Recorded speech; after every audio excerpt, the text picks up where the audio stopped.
స్తోత్రములు కలుగును గాక. చాలా మంచిది. మరొక దేవుని మందిరంలో రాబడినాము, సమకూర్చబడ్డాము. దాని అంతటిని బట్టి దేవునికి స్తోత్రములు ఘనత చెందును గాక. మనమందరం మన పరిశుద్ధ గ్రంథం నుంచి మొదటి సమూయేలు గ్రంథము 3వ అధ్యాయము మొదటి వచనం నుంచి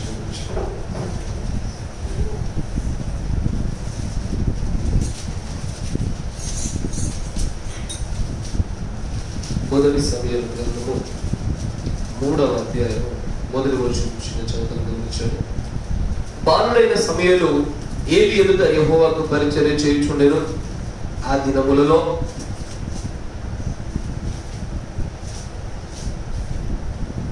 ఏ వయసులో పరిచయం చేస్తా ఉండే?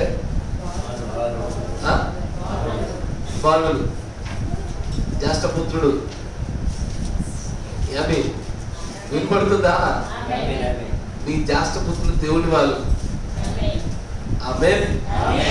ఈ జ్యేష్ఠపుత్రులతో దేవుని పని చేయించనివ్వండి. దేవుడు పిలుపుండి, దేవుడు ఎన్నుకుంటే దేవుళ్ళు వాడబడతారు, లేకపోతే పరిచరంలోనే జీవితాలు గడిపేస్తారు. మొహాలు పెట్టారేదయ్యా. అవునా కదా? నేను మరలా చెప్తా ఉన్నా, లేఖన ఆధారంగా చెప్తున్నా. మీ పెద్ద జ్యేష్ఠపుత్రుల పైన మీ అధికారం కంటే ఎక్కువ దేవుడి అధికారం ఎక్కువ ఉండాలా, కాపర అధికారం ఎక్కువ ఉండాలా. ఆమేన్. తెలియండి. ఇప్పటిదాకా దశంబాలకు కాలికలకు కుమారులు కూడా ఎత్తుకుపోతున్నారు, వర్కునేటట్టు ఉన్నారు. అంతే అండి, లేఖనం అంటే లేఖనమే. ఆమేన్. ఇప్పుడు దశంబాలు ఎందుకండి? పని చేసేవాడికి జీతము, రెండోది ఆ పరిచర్య కొనసాగింపు భౌతిక రూపంలో. డబ్బు ఉంటేనే పని జరగదు కదా, కూతం పోయవచ్చు, మనుషులు ఇప్పుడు ఉండాలిగా. అంతేనా కదా? అందరు ఆశిస్తారే మా పిల్లలు దేవుళ్ళు ఉండాలి, మా పిల్లలు దేవుళ్ళు ఉండాలి అని కోరుకుంటా ఉంటారు, కానీ ఇచ్చేవాడు లేదు. ఆమేన్. కొన్ని చోట్ల ఇస్తున్నప్పుడు చూస్తా ఉన్నారు, మళ్ళీ తిరిగి తీసుకుంటున్నారు. అదే అద్దెకి ఇచ్చినట్టు. అద్దెకి వస్తువు ఇచ్చిన రీతి కదా, మా పిల్లల్ని మందిరానికి ఇస్తారు, తిరిగి తీసేసుకుంటారు. తప్పదు, అది చేయకూడదు. అట్లాంటి పిల్లలకు చాలా బాధ అనిపించింది. వారిని దేవుడు క్షమించినట్టు ప్రార్థన చేస్తా ఉన్నాం, కానీ అయినా ఆ శిక్ష అయితే పోదుగా, మూల్యం అయితే చెల్లించుకుంటారుగా. అంతేనా కదా? క్షమించబడతారు, కానీ మూల్యమే. ఆమేన్. చదువు ముందుకెళ్ళమాట. బాలుడైన సమూయేలు ఏలీ ఎదుట యెహోవాకు పరిచర్య చేయుచుండు. ఆ దినములలో యెహోవా వాక్కు ప్రత్యక్షముట అరుదు, ప్రత్యక్షము తరచుగా తటస్థించుటలేదు. ఆ కాలమందు ఏలీ కన్నులు మంద దృష్టి గలవైనందున అతడు చూడలేక తన స్థలమందు పండుకొని ఉండగాను, దీపము ఆరిపోక మునుపు సమూయేలు దేవుని మందసమున్న యెహోవా మందిరంలో పండుకొని ఉండగాను యెహోవా సమూయేలును పిలిచెను. అతడు చిత్తమండి నేనున్నానని చెప్పి ఏలీ దగ్గరకు పోయి, నీవు నన్ను పిలిచితివి కదా, నేను వచ్చినానా నిన్ను? అందుకు అతడు, నేను పిలవలేదు, పోయి పండుకోమని చెప్పగా అతడు పోయి పండుకొనెను. యెహోవా మరలా సమూయేలును పిలవగా సమూయేలు లేచి ఏలీ యొద్దకు పోయి, చిత్తము నీవు నన్ను పిలిచితివి కనుక వచ్చితినను. అయితే అతడు, నా కుమారుడా, నేను నిన్ను పిలవలేదు, పోయి పండుకోమని. సమూయేలు అప్పటికి యెహోవాను ఎరగకుండెను. యెహోవా వాక్కు అతనికి ఇంకా ప్రత్యక్షం కాలేదు. యెహోవా 3వ మారు సమూయేలును పిలవగా అతడు లేచి ఏలీ దగ్గరకు పోయి, చిత్తము నీవు నన్ను పిలిచితివే, ఇదిగో వచ్చిందనగా ఏలీ యెహోవా బాలుని పిలిచినని గ్రహించి, నీవు పోయి పండుకోము. ఎవరైనా నిన్ను పిలిచిన యెహోవా నీ దాసుడు ఆలకించుచున్నాడు, ఆజ్ఞనిమ్మని చెప్పుమని సమూయేలుతో అనగా సమూయేలు పోయి తన స్థలమందు పండుకొనెను. తర్వాత యెహోవా ప్రత్యక్షమై నిలిచి ఆ రీతిగా సమూయేలు అని పిలవగా సమూయేలు నీ దాసుడు ఆలకించుచున్నాడు, ఆజ్ఞనిమ్మనెను. దేవునికి స్తోత్రములు కలుగును గాక. దేవుడు చూడండి, తలలో ఉంచండి, కళ్ళు మూసుకోండి. దేవుని ఆత్మ సహాయ విషయం చిన్న ప్రార్థన చూద్దాం. మహాకనికరంగల దేవ, ప్రేమపూర్ణుడా, ప్రేమయున్నటువంటి దేవ, ప్రేమించమని సెలవిచ్చిన ప్రభువా, నాయన నీ ప్రేమలోనే ఒక్కసారి ప్రభువా ఈ చిన్న ప్రార్థన మీరు ఆలకిస్తూ ఉన్నారని మేము నమ్ముతా ఉన్నాము. నీ ప్రేమ చేత ప్రభావ మా అందరితో 10 నిమిషాలు మీరు మాట్లాడండి, మమ్మల్ని బలపరచండి, మమ్మల్ని స్థిరపరచండి. ఏ కారణం చేత మేము ఇక్కడ సమకూర్చబడి ఉన్నామో ఆ కారణం మా జీవితాల్లో జరుగులాగా సహాయం చేయండి. కనికరం చూపండి ప్రభువా, నీ ఆత్మ సంచారం జరిగించి నీ ఆత్మ చేత నీవే మాట్లాడమని, నాకు వాక్శక్తిని బోధింపదగిన ఆత్మను, యుక్తమైనటువంటి ఆత్మను మీరు నాకు అనుగ్రహించమని ప్రార్థిస్తా ఉన్నాను. నీ ప్రియమైన పిల్లలతో ప్రభువా మీరే దర్శించమని, సంధించమని ప్రభు అయిన యేసుక్రీస్తు నామములో ప్రార్థన చేయుచున్నాం. ఆమేన్. Praise the lord. Praise the lord. కూర్చోరా, పదే పదే తిరుగుతా ఉండవే, కూర్చో. గమనించు, ఇక్కడ చదవబడినటువంటి లేఖనాన్ని మనం గమనించినట్లయితే ఇదివరకే మనం దేవుని యొక్క స్వరం అనేటువంటి ఒక అంశాన్ని మనం కొంత మట్టుకు మనం గమనిస్తూ వచ్చాం. అది సంఘ సహవాసులు మరియు కొంతమంది బయట నుంచి వచ్చిన సహోదరుల యొక్క సమూహంలో ఉండడం వల్ల మనం కొద్ది విషయాలను మాట్లాడుకోవడం జరిగింది. దేవుని యొక్క నడిపింపులోని మరికొద్ది విషయాలు కొంత లోతుల్లోకి మనం వెళ్ళే ప్రయత్నం చేద్దాం. మనము నిజంగా ఇక్కడ జరుగుతున్నటువంటి ఒక సందర్భాన్ని మీరు గమనించినట్లయితే దేవుడు బాల్య దశలోనే దేవునికి ప్రతిష్ఠించబడినటువంటి అప్పచెప్పబడినటువంటి సమూయేలు యొక్క కాలంలో సమూయేలు మరియు ఏలీ ఇరువురు కూడా నిద్రిస్తున్నటువంటి సమయంలోనే దేవుడు యొక్క స్వరము అతని యొక్క ప్రవక్తను చేరుకోవడానికి వస్తుంది. మాట జాగ్రత్తగా వినాలి. ఎందుకని డే టైంలో రావచ్చుగా, ఉదయ వేళల్లో కూడా రావచ్చుగా, ఏ వేళల్లోనైనా సరే రావచ్చు. కానీ మరీ ప్రత్యేకంగా బైబిల్ అంతట్లో మీరు గమనిస్తుంటే సాయంకాల వేళ మొదలుకొని రాత్రి అంతట్లోనే దేవుడి స్వరం అధికంగా రావడం మనం గమనిస్తాం. నా మాట వింటున్నారా? జాగ్రత్తగా గమనించండి. సాయంకాల వేళ మొదలుకొని రాత్రి కాల వేళలోనే అధిక శాతంలో తమ యొక్క పరిశుద్ధులు ఆయన స్వరాన్ని విన్నటువంటి ఉదాహరణ మనం గమనిస్తూ ఉంటాం. చివరికి ఏ దేవులో ఆదామంతా కూడా దేవుడు సహవాసం చేయడానికి సాయంకాల వేళలోనే వచ్చేవాడు. వారు దేవుని స్వరాన్ని సాయంకాల వేళలో విన్నట్టుగానే కనబడుతూ ఉంటారు. మనకైతే ఉదయము, మధ్యాహ్నము, సాయంత్రము, రాత్రి, ఆ రాత్రిలో కూడా అర్ధరాత్రి, అపరాత్రి అంటావా? ఎప్పుడు పడితే అప్పుడు మీ ఇంటికి వచ్చాను ఏమంటారు మీరు? నన్ను అంటానారయ్యా, మరి మనసులో ఎంత గట్టిగా ఉన్నారే, అర్ధరాత్రి లేదు అపరాత్రి లేదు అంటారు. అదొక పదం. అంటే అర్ధరాత్రి అంటే సెంటర్, అప్ప అంటే చివర్లలో. అర్ధరాత్రి లేదు అపరాత్రి లేదు, ఎప్పుడు పడితే అప్పుడు వస్తున్నారు రాత్రి కూడా అని వాడుతూ ఉంటారు. ఇది మన యొక్క విభజన. కానీ మనందరికి తెలిసిన రీతిగానే దేవుని యొక్క ప్రజలైతే దీన్ని ఎట్లా చూస్తారంటే సాయంకాలము ఉదయం, అస్తమయము ఉదయం. ఎప్పుడైతే సాయంకాలం 6 తర్వాత అదంతా కూడా రాత్రి కింద లెక్క కడతారు. మరుసటి ఉదయం 6 గంటల వరకు అదంతా రాత్రి కింద లెక్కలోకి వస్తుంది. ఇజ్రాయేల్ బయటకు వచ్చినటువంటి పరిస్థితి అయినా సరే, పస్కా బలి అర్పించబడుతున్నదైనా సరే, అసలు ఎల్లవేళలా క్రీస్తు యొక్క శరీరమును ఆ శిలువ మీద దించడమైనా సరే అన్ని కూడా ఈ సాయంకాలం రాత్రి వీటితోనే ముడిపెట్టబడుతుంది. ఈ సమయంలోనే ఎక్కువగా దేవుడు తన పిల్లలతో సంధిస్తున్న విధానాన్ని గమనిస్తాం. సమయాలు ప్రతిష్ఠించబడి చాలా దినాలైంది. ఏది యాచకత్వం నడిపించబడుతూనే ఉంది. అయినప్పటికీ కూడా ఒకనొక దినమున రాత్రి వేళలో, అది కూడా ఆ మందిరంలో ఉన్నటువంటి ఆ యొక్క దీపము, ఆ ప్రత్యక్షత గుడారంలో ఉన్నటువంటి ఆ దీపాలు ఆరిపోవడానికంటే మునుపే సమూయేలు అని దేవుని స్వరము సమూయేలు దగ్గర వినపడతా ఉంది. అయితే సమూయేలు అయితే ఆ స్వరాన్ని ఎవరు కూడా దేవుని వినలే. నా మాట మంచిగా వినండి. అది అంటాడు ఏమన్నాడు ఇక్కడ రాస్తారు చూడండి. మన పద ఖచ్చితంగా 7వ వచనం చూడండి. సమూయేలు అప్పటికి యెహోవాను ఎరుగకుండెను. ఎరగలే, ఎందుకంటే ఎప్పుడు ప్రత్యక్షంగా లేదు. అక్కడ రాయబడుతుంది. అప్పటి వరకు ఎన్నడూ ప్రత్యక్షం కాకపోయేసరికి ఎరగలేదు. మరొక మాట చెప్పను, మీరు అనేకంతో దేవుడు చాలాసార్లు మాట్లాడాడు. మీరు ఎరగకపోవడం వల్ల మీరు గుర్తుగా దాటి చెడిపోయారు.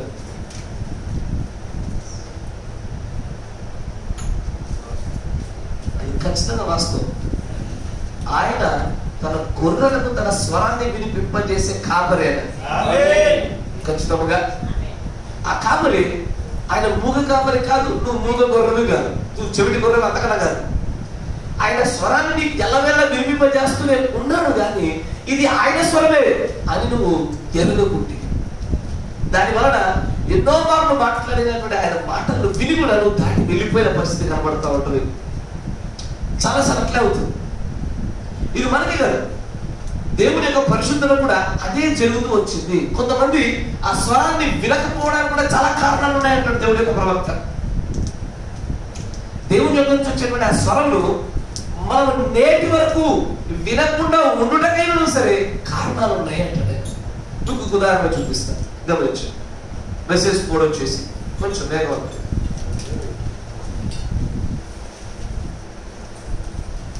63-1020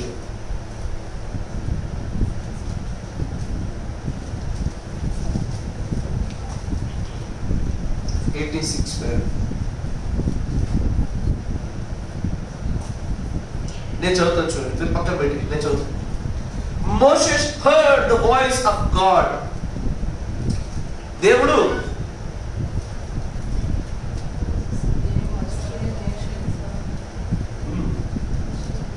మోషే దేవుని యొక్క స్వరాన్ని విన్నాడు. ఇది లిటరల్ గా వాయిస్.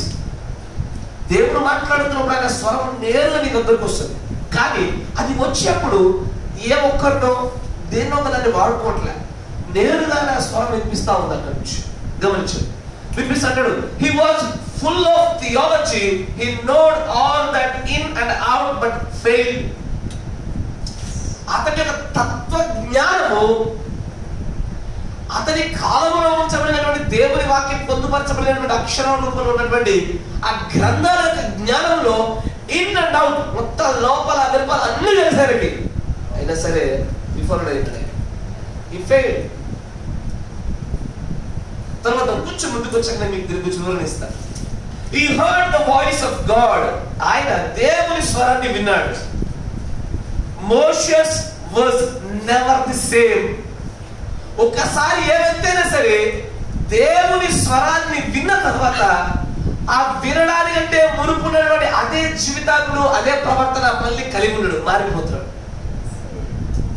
ఇది దేవుడి స్వరాన్ని ఒక వ్యక్తి విన్నాడు అన్నదానికి ఖచ్చితమైన సూచన. నాకు దేవుడి స్వరం విన్నాను, దేవుడు మాట్లాడాడు అని చెప్పడం వాళ్ళందరూ వారు వేషధారులా నిజంగా మాట్లాడుతున్నారని తెలుసుకోవాలంటే గుర్తుంచుకోండి. ఇది ఇట్స్ ఆడిబుల్ వాయిస్. మీకు మళ్ళీ చెప్తున్నా, దేవుడు ఏ రూపంలో మాట్లాడాడయ్యా? మళ్ళీ రకాల కన్ఫ్యూజ్ కావద్దయ్యో. దేవుడి స్వరం ఎట్లా వస్తుంది? ఒకటి నేరుగా, రెండు ప్రవక్త, మూడు సూచనలతో ఉండే కదా చెప్పేటప్పుడే స్వరం తప్పింది. నాలుగు అయిపోలే, చాలా ఉన్నాయి, దాన్ని యాడ్ అయింది. మన సమయం తక్కువ ఉండడం వల్ల కొద్దిగా మాట్లాడుతున్నాం. ఇప్పుడు ఈ నేరుగా మాట్లాడుతున్న దాని గురించి చెప్తున్నాను నేను మీకు. ఈ నేరుగా మాట్లాడుతున్నటువంటి దాని గురించి మాట్లాడుతుంటే ఆదమ వద్ద నేరుగా మాట్లాడాడు. ఆమేన్. మోషేతో కూడా నేరుగా మాట్లాడాడు ఆయన. ఆ మండుచున్న పొదల నుంచి మోషే మోషే. సమూయేలుతో కూడా నేరుగా మాట్లాడాడు. సమూయేలు సమూయేలు. కరెక్టేనా? ఆయన ఎల్లప్పుడు కూడా నేరుగా మాట్లాడాడు. ఈ నేరుగా మాట్లాడడంలోనే ఎప్పుడు మాట్లాడతాడన్న విషయం గురించి ప్రవక్త ద్వారా దేవుడు వివరిస్తున్నటువంటి వివరణ గమనించండి. ఎందుకంటే నేను అనేక మార్లు దేవుడి స్వరాన్ని పొందుకోదగిన స్థితిలో ఉండవలసిన వారమై ఉండగా ముందుకు తప్పిపోవడం గల కారణం ఎత్తుకాల. ఏ కారణం ఏంటో తప్పిపోతాడు చూడండి. అంటాడు, no man is never the same. అసలు దేవుడి స్వరాన్ని విన్న తర్వాత ఏ మనుషుడు అసలు అదే రీతిగా పాతకు పూర్వపు జీవిత లక్షణాలు కానీ అలాంటివి కలిగి ఉండవని అసాధ్యం అంటున్నాడు. You might hear in your ears. ఒకవేళ నీ చెవులలో ఆ స్వరాన్ని వినొచ్చు, వాయిస్ స్పీకింగ్, ఆ స్వరం మాట్లాడుతుంది. బట్ కానీ when you hear in the heart the voice speaking, ఒకవేళ అదే స్వరాన్ని నీవు హృదయంలో నుంచి నువ్వు వినట్లయితే then you are hearing, అప్పుడు నువ్వు దాన్ని సరిగ్గా వింటున్నావు. నా మాట వింటున్నారా? దేవుడి వాక్యమును, దేవుడి యొక్క స్వరమును, పద సరిగ్గా స్వరమును, ఆ స్వరమును వినుడంటే చెవుల ద్వారా వినడం కాదు, హృదయం ద్వారా వినడమే సరైనటువంటి వినడం అనే విధానం అంటున్నాడు ఆయన. గమనించండి, You do not see with your eyes. You look with your eye. You see with your heart. అది ఏమంటున్నాడు?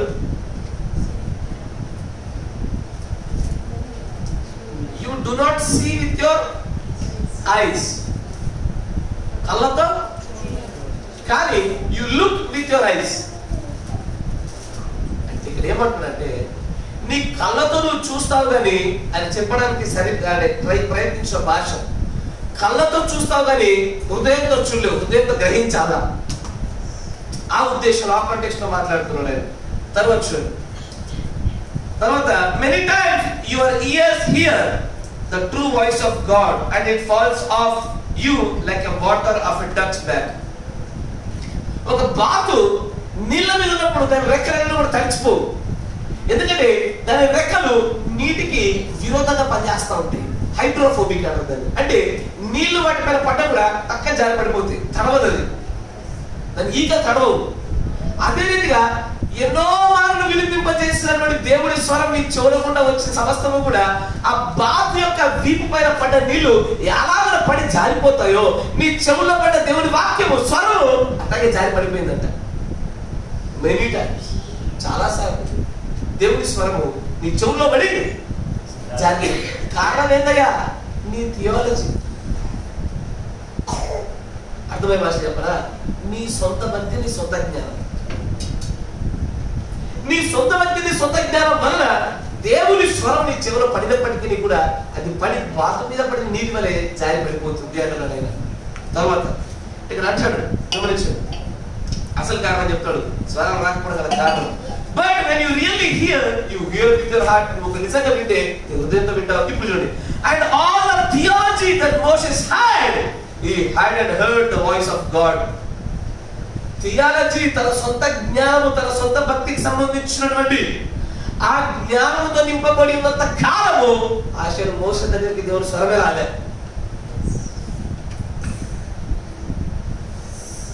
మాట దీని ఏ సంవత్సరం వరకు వండుచున్న పొద్దు దగ్గరకు వచ్చాక మోసేకి ఎంత వయసు? 80 సంవత్సరాలు. ఈ వయసు ఎంత?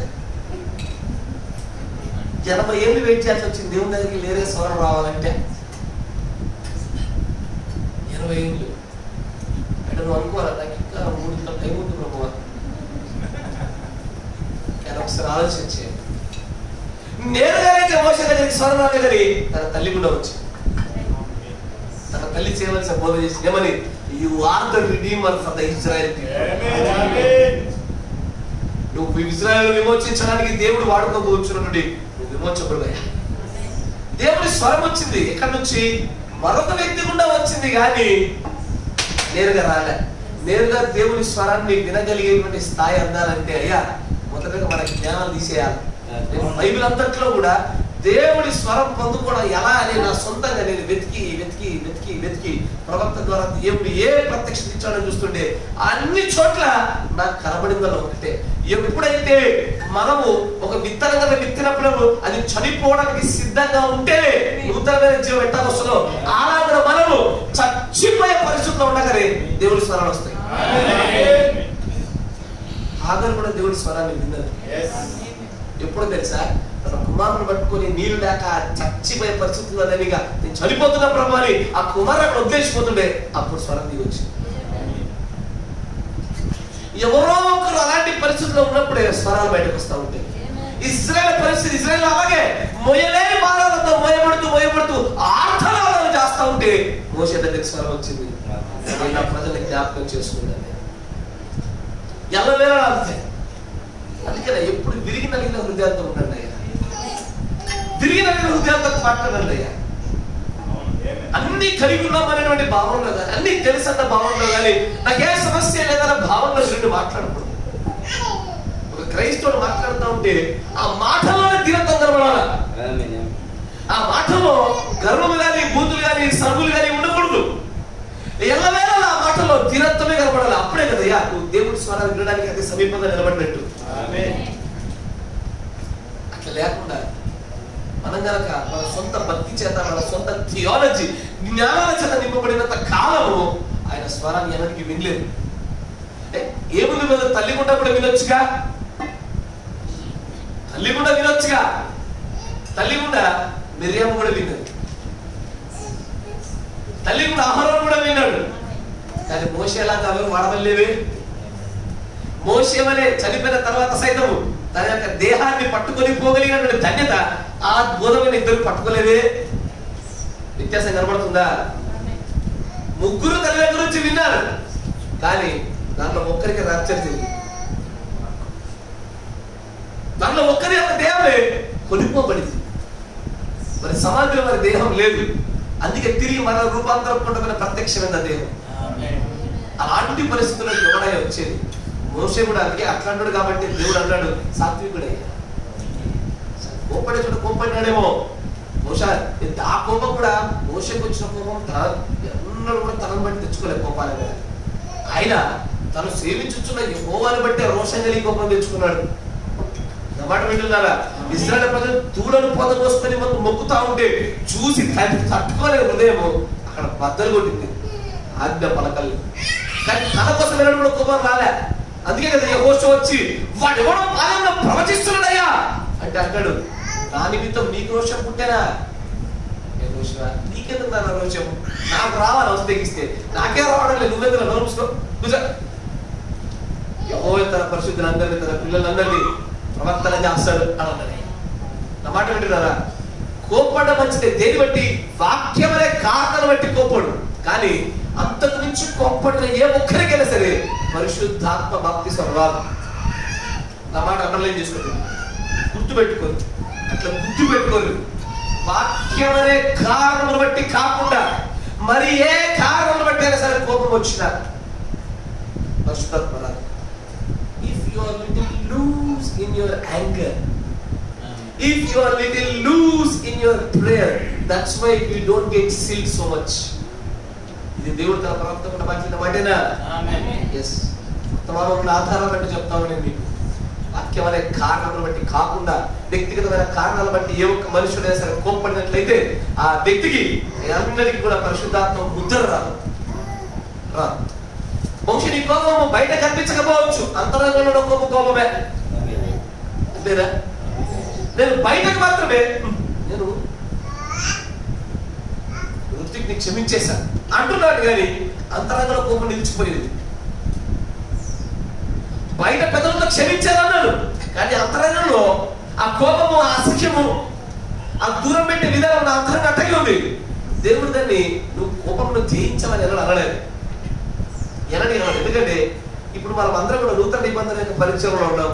అంతరంగంలో జరిగే వాటిని బట్టే కదయ్యా దేవుడు మనల్ని అందరూ లెక్కలోకి తీసుకునేది. ఆమేన్.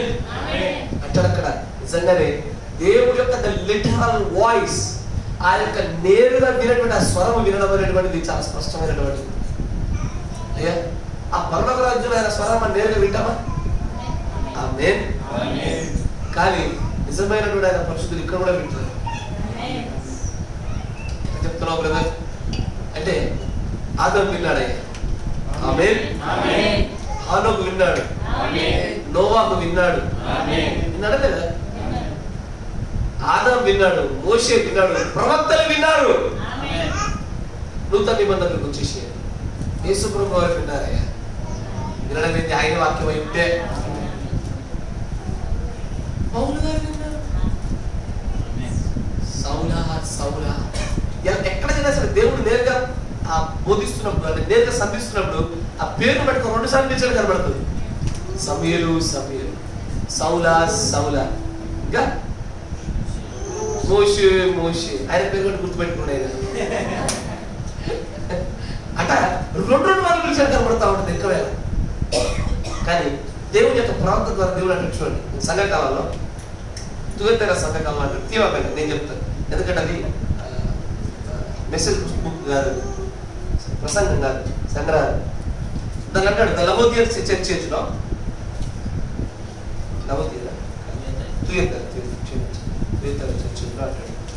About 60 years after the death of Saint Patrick, Saint Patrick యొక్క మరణం తర్వాత 60 సంవత్సరాల తర్వాత Columba was born in the country Donegal. Columba ఇది చూసారా? 1, 2, 3, 4 కదా. 4వ సంఘకాల వర్తమానం గురించి మాట్లాడుతున్నాడు. ఏమన్నాడు చూడు. 4వ సంఘకాల వర్తమానం గురించి మాట్లాడుతూ, Columba was born in country Donegal, North Ireland, to the royal family of Fergus. Fergus అనేటువంటి ఒక రాజ వంశీయులలో జన్మించాడు ఆయన. He became brilliant. ఆయన చాలా తెలివిగలిగిన వాడిగా కనబడ్డాడు. Consecrated scholar, అంటే చాలా గొప్ప తత్వవేత్తగా మారుతున్నాడు ఆయన. మరి అటువంటి వ్యక్తి. Committing to the memory most of the scriptures. దేవుని యొక్క లేఖనాల విషయంలో అంత జ్ఞానవంతమైనటువంటి వ్యక్తిగా ఉన్నాడు. God called him, మంచిగా పరమాత్మ ద్వారా పలికిన మాట చాలా స్పష్టంగా చెప్పాడు, in an audible voice to be a missionary. Columba అంటే దేవుడి యొక్క స్వరాన్ని ఏదో కళలోనో దర్శనంలో కాదని పొందుకుంది. ఆడిబుల్ వాయిస్ అంటే ఇప్పుడు ఇక్కడ నుంచి వ్యూలా, వసంత్, పీటర్ అని ఇప్పుడు నేను మిమ్మల్ని ఎంత పిలిచానో నువ్వు అట్టాగే దేవుడి స్వరంలో కొలంబా అని పిలువబడి నువ్వు మిషనరీగా నా సేవ చేయనటువంటి వాక్యాన్ని విన్నాడు. ఎవరు మధ్యలో ఒక వ్యక్తిని వాడుకోలే, మధ్యలో ఏ వ్యక్తి ద్వారా కానీ దేని సూచన కానీ పెట్టుకోలే. నేరుగా ఒక వ్యక్తితో వ్యక్తి మాట్లాడినట్టుగానే, మోషేతో ముఖాముఖిగా స్నేహితులతో మాట్లాడిన రీతిగానే కొలంబాతో కొలంబా అని పిలిచి మరి మాట్లాడాడు. That's audible voice. కొలంబాతో మాట్లాడిన మాట. నా మాట వింటున్నారా? తర్వాత ఈ కాల ప్రవక్త కూడా దేవుడు అట్లాగే మాట్లాడాడు. పలుమార్లు మాట్లాడాడు, చాలాసార్లు మాట్లాడాడు. ఎవరితో మాట్లాడడానికి ఇష్టపడతారా అట్లా? ఇప్పుడు ఉదాహరణకి మన దగ్గర ఒక సీఎం ఉన్నాడు. ఆ సీఎం నుంచి మీకు రెగ్యులర్ గా కమ్యూనికేషన్ జరుగుతూ ఉంటుంది. ఆ సీఎం అంటే ముఖ్యమంత్రి నుంచి మీతో రెగ్యులర్ గా సంభాషణ జరుగుతుంది. తెలుసా మీకు? తెలుసా? ఏమని ఆయన ఎక్కడో న్యూస్ లో ఇస్తాడు. ఏమని? నేను మీకు రుణమాఫీ చేస్తా, లేకపోతే మీ దగ్గరలో డీలర్ ఫోన్ చేస్తాడు. ఏమని? బియ్యం వచ్చింది రండి రేషన్ షాప్. అవన్నీ ఇచ్చేది ఎవరు? ఇలా షాపుడు కాదు, గవర్నమెంట్ ఇచ్చేది. గవర్నమెంట్ లో ప్రతినిధి ఇచ్చేది. అక్కడి నుంచి మీకు జరుగుతున్న సంభాషణ లాభము లబ్ధి అది. కానీ మీరు ఒకవేళ ఆ రాజుకి, ఆ ముఖ్యమంత్రి కనుక చాలా ప్రాముఖ్యమైన వ్యక్తి అని తెలియపరచబడింది అనుకోండి, మీ స్థాయి అధిగమించారు, మీ స్థాయి దాటి మీరు నిజంగానే మీ జీవితంలో లేదా రాష్ట్రం యొక్క లబ్ధి కొరకు మీరు ఉపయోగపడుతున్నారు అనుకోండి, మధ్యలో ఒక వ్యక్తిని కూడా కాదు, అక్కడ డీలర్లు కూడా కాదు, సీఎం యొక్క సచివాలయంలో నుంచి ఒకరిద్దరు వ్యక్తులు వస్తారు మీ దగ్గరికి. మాట వింటున్నారా? 2 వ్యక్తులు వస్తారు. ఆ 2 వ్యక్తులు మీతో మాట్లాడి వీళ్ళేం చేస్తారంటే ఆ వ్యక్తితో మీకు మాట్లాడుకోవడానికి ఒక సరైన సమయాన్ని అపాయింట్మెంట్ పెడతారు. కరెక్టేనా? ఒకవేళ ఆ స్థాయి కన్నా ఇంకా అధికమైన స్థాయికి వెళ్ళాలనుకోండి, మధ్యలో వెళ్ళే డైరెక్ట్ నీకే ఫోన్ చేస్తాడు. కరెక్టేనా? అయ్యా ఆ సీఎంఓ పిఎంఓ ఓవరెడ్ మేబీ ఆ అధికమైనటువంటి అధికారి స్థాయిలో ఉన్నాడు, డైరెక్ట్ నీకే కాల్ చేసి మాట్లాడతాడు. దేవుడు తను మీరు మీ తత్వజ్ఞానాల చేత, మీ సొంత జ్ఞానం చేత, మీ సొంత భక్తి నింపబడినంత కాలము మీరు మనుషుల గుండానే బోధినారా? ఒకసారి ఎప్పుడైతే మీరు దేవుడి లేఖనంలో, మీ విధేయతలో, మీ లోబడుటలో, ఆ వాక్యం జీవించడంలో మీరు ఎదుగుతున్న కొలది దేవుడి స్వరం మీకు దగ్గర అవుతుంది. ఒకరోజు నేరుగా వింటావు. ఇంతవరకు నేరుగా మనం వినకపోవడం గల కారణమే ఏంటంటే మన జ్ఞానము, మన అవిధేయతను బట్టే, మన గర్వమును బట్టే మనం ఇంకా దేవుడి నుంచి నేరుగా అని తీసుకెళ్ళాలి.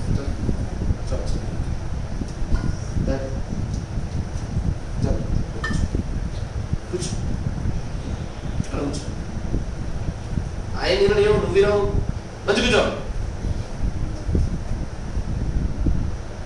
అక్కడ నేరుగా రావాల్సినటువంటి ఆ స్వరములో అనేక వ్యక్తులు వాడబడడం గల కారణం ఏంటంటే నేరుగా వినే అర్హత ఫస్ట్ మన దగ్గర లేక.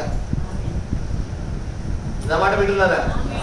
దీన్ని బట్టి అక్కడ మోషే అంటాడు ఏమని, యెహోవా తన యొక్క ఇశ్రాయేలు ప్రజలందరినీ ప్రవక్తలు చేయాలన్నప్పుడు నీకెందుకు దోషం కదా? నాతో నేరుగా మాట్లాడినట్టు కానీ ఆయనతో ప్రజలతో నేరుగా మాట్లాడి ఇష్టపడుతున్నాడు ఆయన.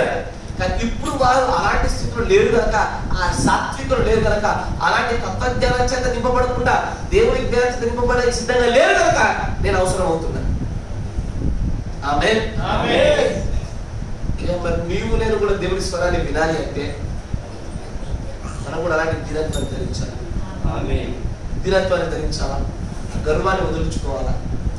మనకు నిజంగానే దేవుడు మనతో మాట్లాడడానికి ఇష్టపడేటువంటి స్థాయిలోకి, విస్తారముగా ప్రేమించే స్థాయిలో మనం ఉన్నప్పుడే ఆయన మనతో మాట్లాడతాడు.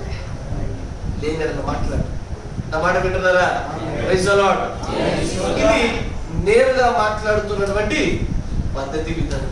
దీని గురించి ప్రవక్త మాట్లాడుతూ అంటాడు. ఇప్పుడు చదివినటువంటి అదే వర్తమానంలో అంటాడు ఏమని, 49వ పేరాలు తీయమాకండి, నేను చదువుతాను. దాన్ని అన్నాడు 49వ పేరాలు అంటాడు,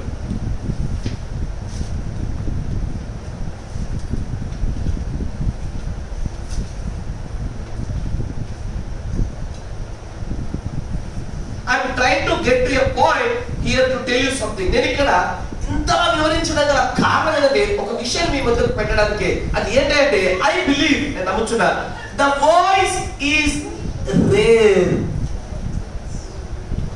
ఎందుకంటే ఇప్పుడు నేను వర్తమానం చెప్పినాక ఇంటికి అందరి ప్రార్థనలు ఏముండో నాకు తెలుసు.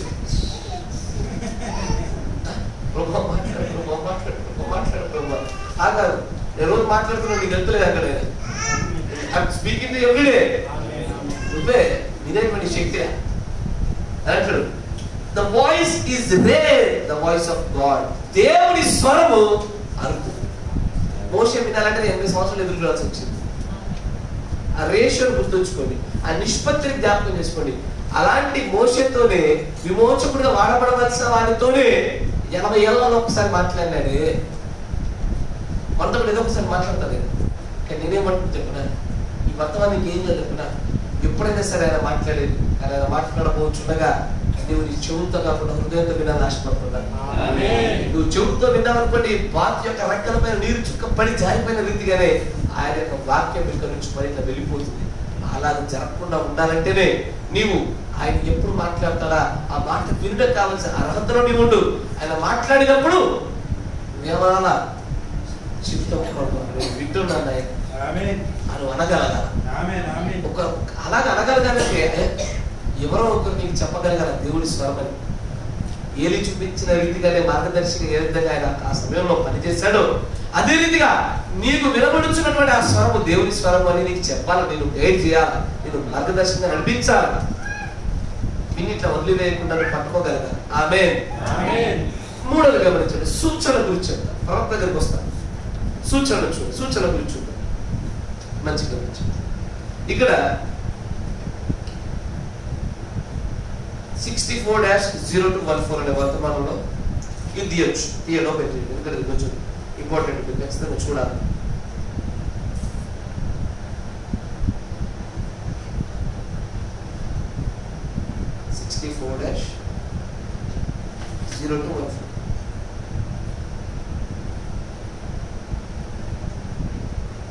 The voice of the sign, సూచన యొక్క స్వరం అనే వర్తమానంలో 114 పేరు. He bypassed and went. గమనించండి, started to Tarshish. యోనాను గురించి మాట్లాడుతున్నాడు. మాట్లాడుతున్న ఒక అద్భుతమైన విషయం చెప్తాడు. మంచిగా గమనించండి. యోనా తార్షీషు ప్రాంతానికి తప్పించుకొని వెళ్ళే ప్రయత్నం చేస్తా ఉన్నాడు. ఆమేన్. చూడండి, God put him in a whale and sent him right back. దేవుడు ఆయనను ఒక పెద్ద చేపల తిమింగలం కడుపులో పెట్టి ఆయన వెళ్ళవలసిన మార్గం గుండా పంపించాడు. He went in there and that was the sign. ఆయన అక్కడికి వెళ్ళాడు, అదే సూచన. అసలు యోనా అక్కడికి ఆ చేప కడుపులో నుంచి వెళ్ళడమే గొప్ప సూచన, పెద్ద సూచన. అన్నమాట వింటున్నారు. తర్వాత the voice of sign.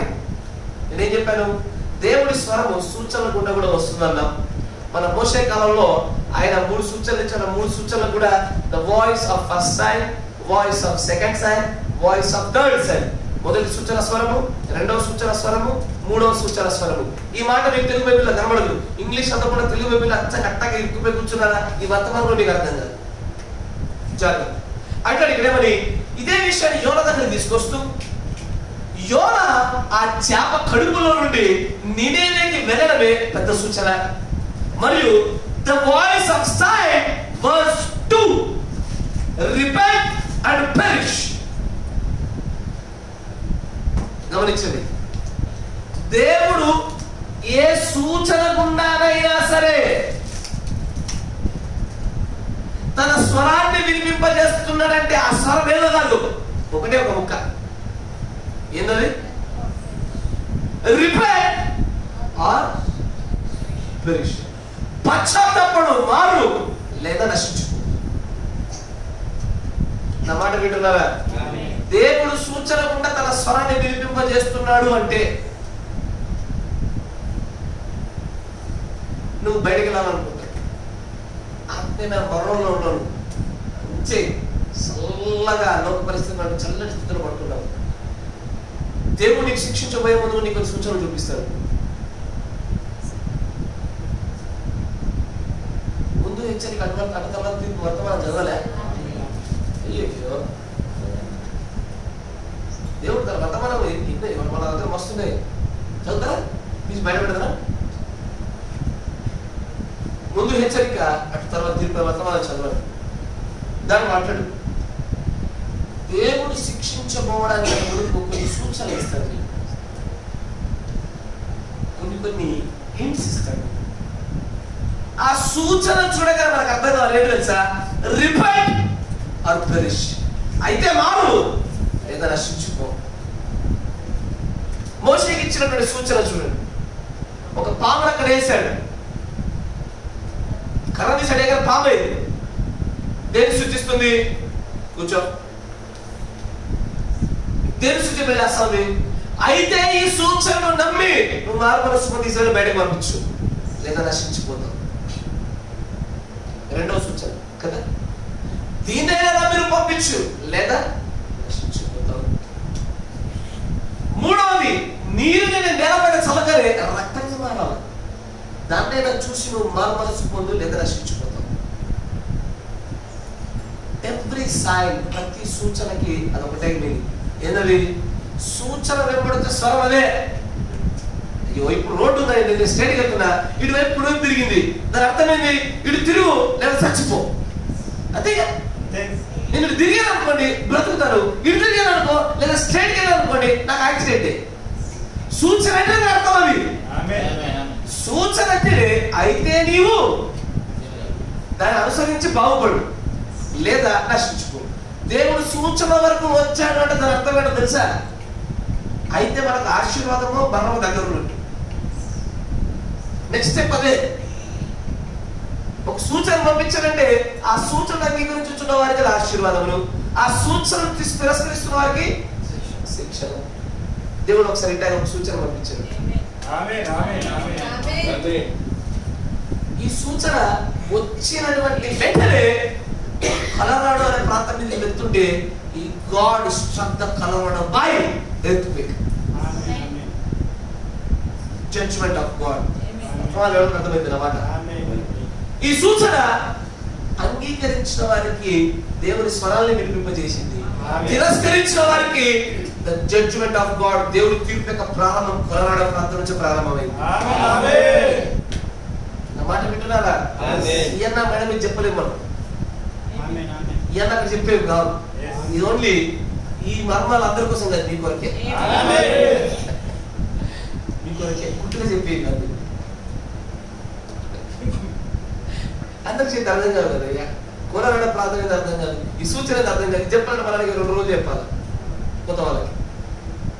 కానీ ఆలోచన చేయండి, the voice of God to the sign, దేవుని స్వరము సూచనలు గుండా వస్తుందంటేనే జాగ్రత్త పడాలి. వెరీ నెక్స్ట్ స్టెప్ అత్యంత గొప్ప ఆశీర్వాదము లేదా గొప్ప ప్రమాదం దాని. అది మనం ఎటువైపు వెళ్తున్నాం మన దగ్గర ఆధారపడి ఉంటుంది. దేవుని యొక్క ఆత్మ నమ్ముతున్నప్పుడు వాదించరు ఎక్కువసేపు, 1, 2, 3 కొన్ని పలుమార్లు చెప్పుద్ది అంతే. చెప్పి చెప్పి చెప్పి చెప్పి చెప్పి చెప్పి ఆ దూతను చూస్తాడు దేవుడు. దూతల చేత సమాచారం విన్న దేవుడు, now it's time to struck, నువ్వు శిక్షించడానికి సమయం వచ్చింది, వెళ్ళు అంటాడు ఆయన. ఆయన సూచనలు ఇవ్వగానే అయ్యా సూచనలు గుండా ఆయన స్వరం వినబడుతున్నదా? మనం ఒక వ్యక్తి ముసలోడు అవుతున్నాడానికి కొన్ని సూచనలు ఉంటాయి. చూపు మన దగ్గర బైబిల్లో ఉన్న విషయాలు చూపు మందగిస్తుంది, దేహం ఉడికిపోతా ఉన్నది. కరెక్టేనా? ఇవన్నీ జరుగుతున్న దేనికి సూచన? అది అప్పుడు కూడా నేను 100 కేజీల బస్తా మోస్తానంటే వెలుపు సిరుగు. ఆ సూచన మనం వినాలా? ఆ సూచన వింటే కాపాడబడతావు, లేదంటే నశించుకుంటావు. అంతేనే కదా? దేనికైనా సూచన కనబడుతుంది. టైర్కి పంచర్ అయింది, సూచన ఏంది? గాలి దిగింది. దిగిన తర్వాత కూడా ఆ సూచన వినలేదనుకో యాక్సిడెంట్ అయిపోతాం. విన్నామనుకో ప్రాణాలు కాపాడుకుంటాం, టైర్లు కాపాడుకోండి. నా మాట వినండి. దేవుడు నీతో మాట్లాడినట్లు ఏ సూచనలు ఇస్తున్నాడో గమనిస్తున్నారా? అయ్యో, నా బలమైన నమ్మకం ఏంటో తెలుసా? దేవుడు వ్యక్తిగతంగాను, కుటుంబ స్థాయిలోను, సంఘ స్థాయిలోను, తన సార్వత్రిక సంఘానికి వివిధ రకాల సూచనలు కలిగి ఉన్నాయి. సార్వత్రిక సంఘానికి సూచనలు లేదు, ఒక సంఘానికి వ్యక్తిగత ఒక ప్రత్యేక ఒక సంఘానికి సూచనలు లేదు, కుటుంబానికి సూచనలు లేదు. ఉభయగదేవ్ అనేటువంటి ఒక వ్యక్తి వచ్చాడు. ఆ వ్యక్తికి విపరీతంగా అభివృద్ధి పొందుతూ ఉన్నాడు. దేనికి? మందసం క్రీస్తు ఇంట్లో ఉన్నాడు కాబట్టి. ఒకసారి ఎప్పుడైతే ఎదుగుదల ఆగిపోయిందో దాని అర్థం ఏంటి? క్రీస్తు లేదని, మందసం లేదా అక్కడ. There is no more covenant of the God. దేవుని మందసం అక్కడ లేరంటే. నేను అందుకే అంటా ఉంటా, మీరు ఎప్పుడైనా సరే ఆరోగ్య విషయంలోనూ, ఆర్థిక విషయంలో ఎప్పుడైనా నష్టం కలుగుతుందా? చదువుకో దేవుని దగ్గర ఏం చేయాలా? జోగాడి ప్రభు దగ్గర నుంచి మరలా ఆ పూర్వపు ఆశీర్వాదం తెచ్చుకోవాలా. లేదనుకో ఆ సూచన రాగానే మీరు కొన్ని విషయాలు గమనించాలి. ఆ సూచన వస్తుండగానే మనం సరి చేసుకోవాలి. చాలా మంది ఈ సూచన చూడడం చేత కాదు. ఇక ఒంటెత్తి బండి దగ్గర వేసుకుంటా పోవడమే.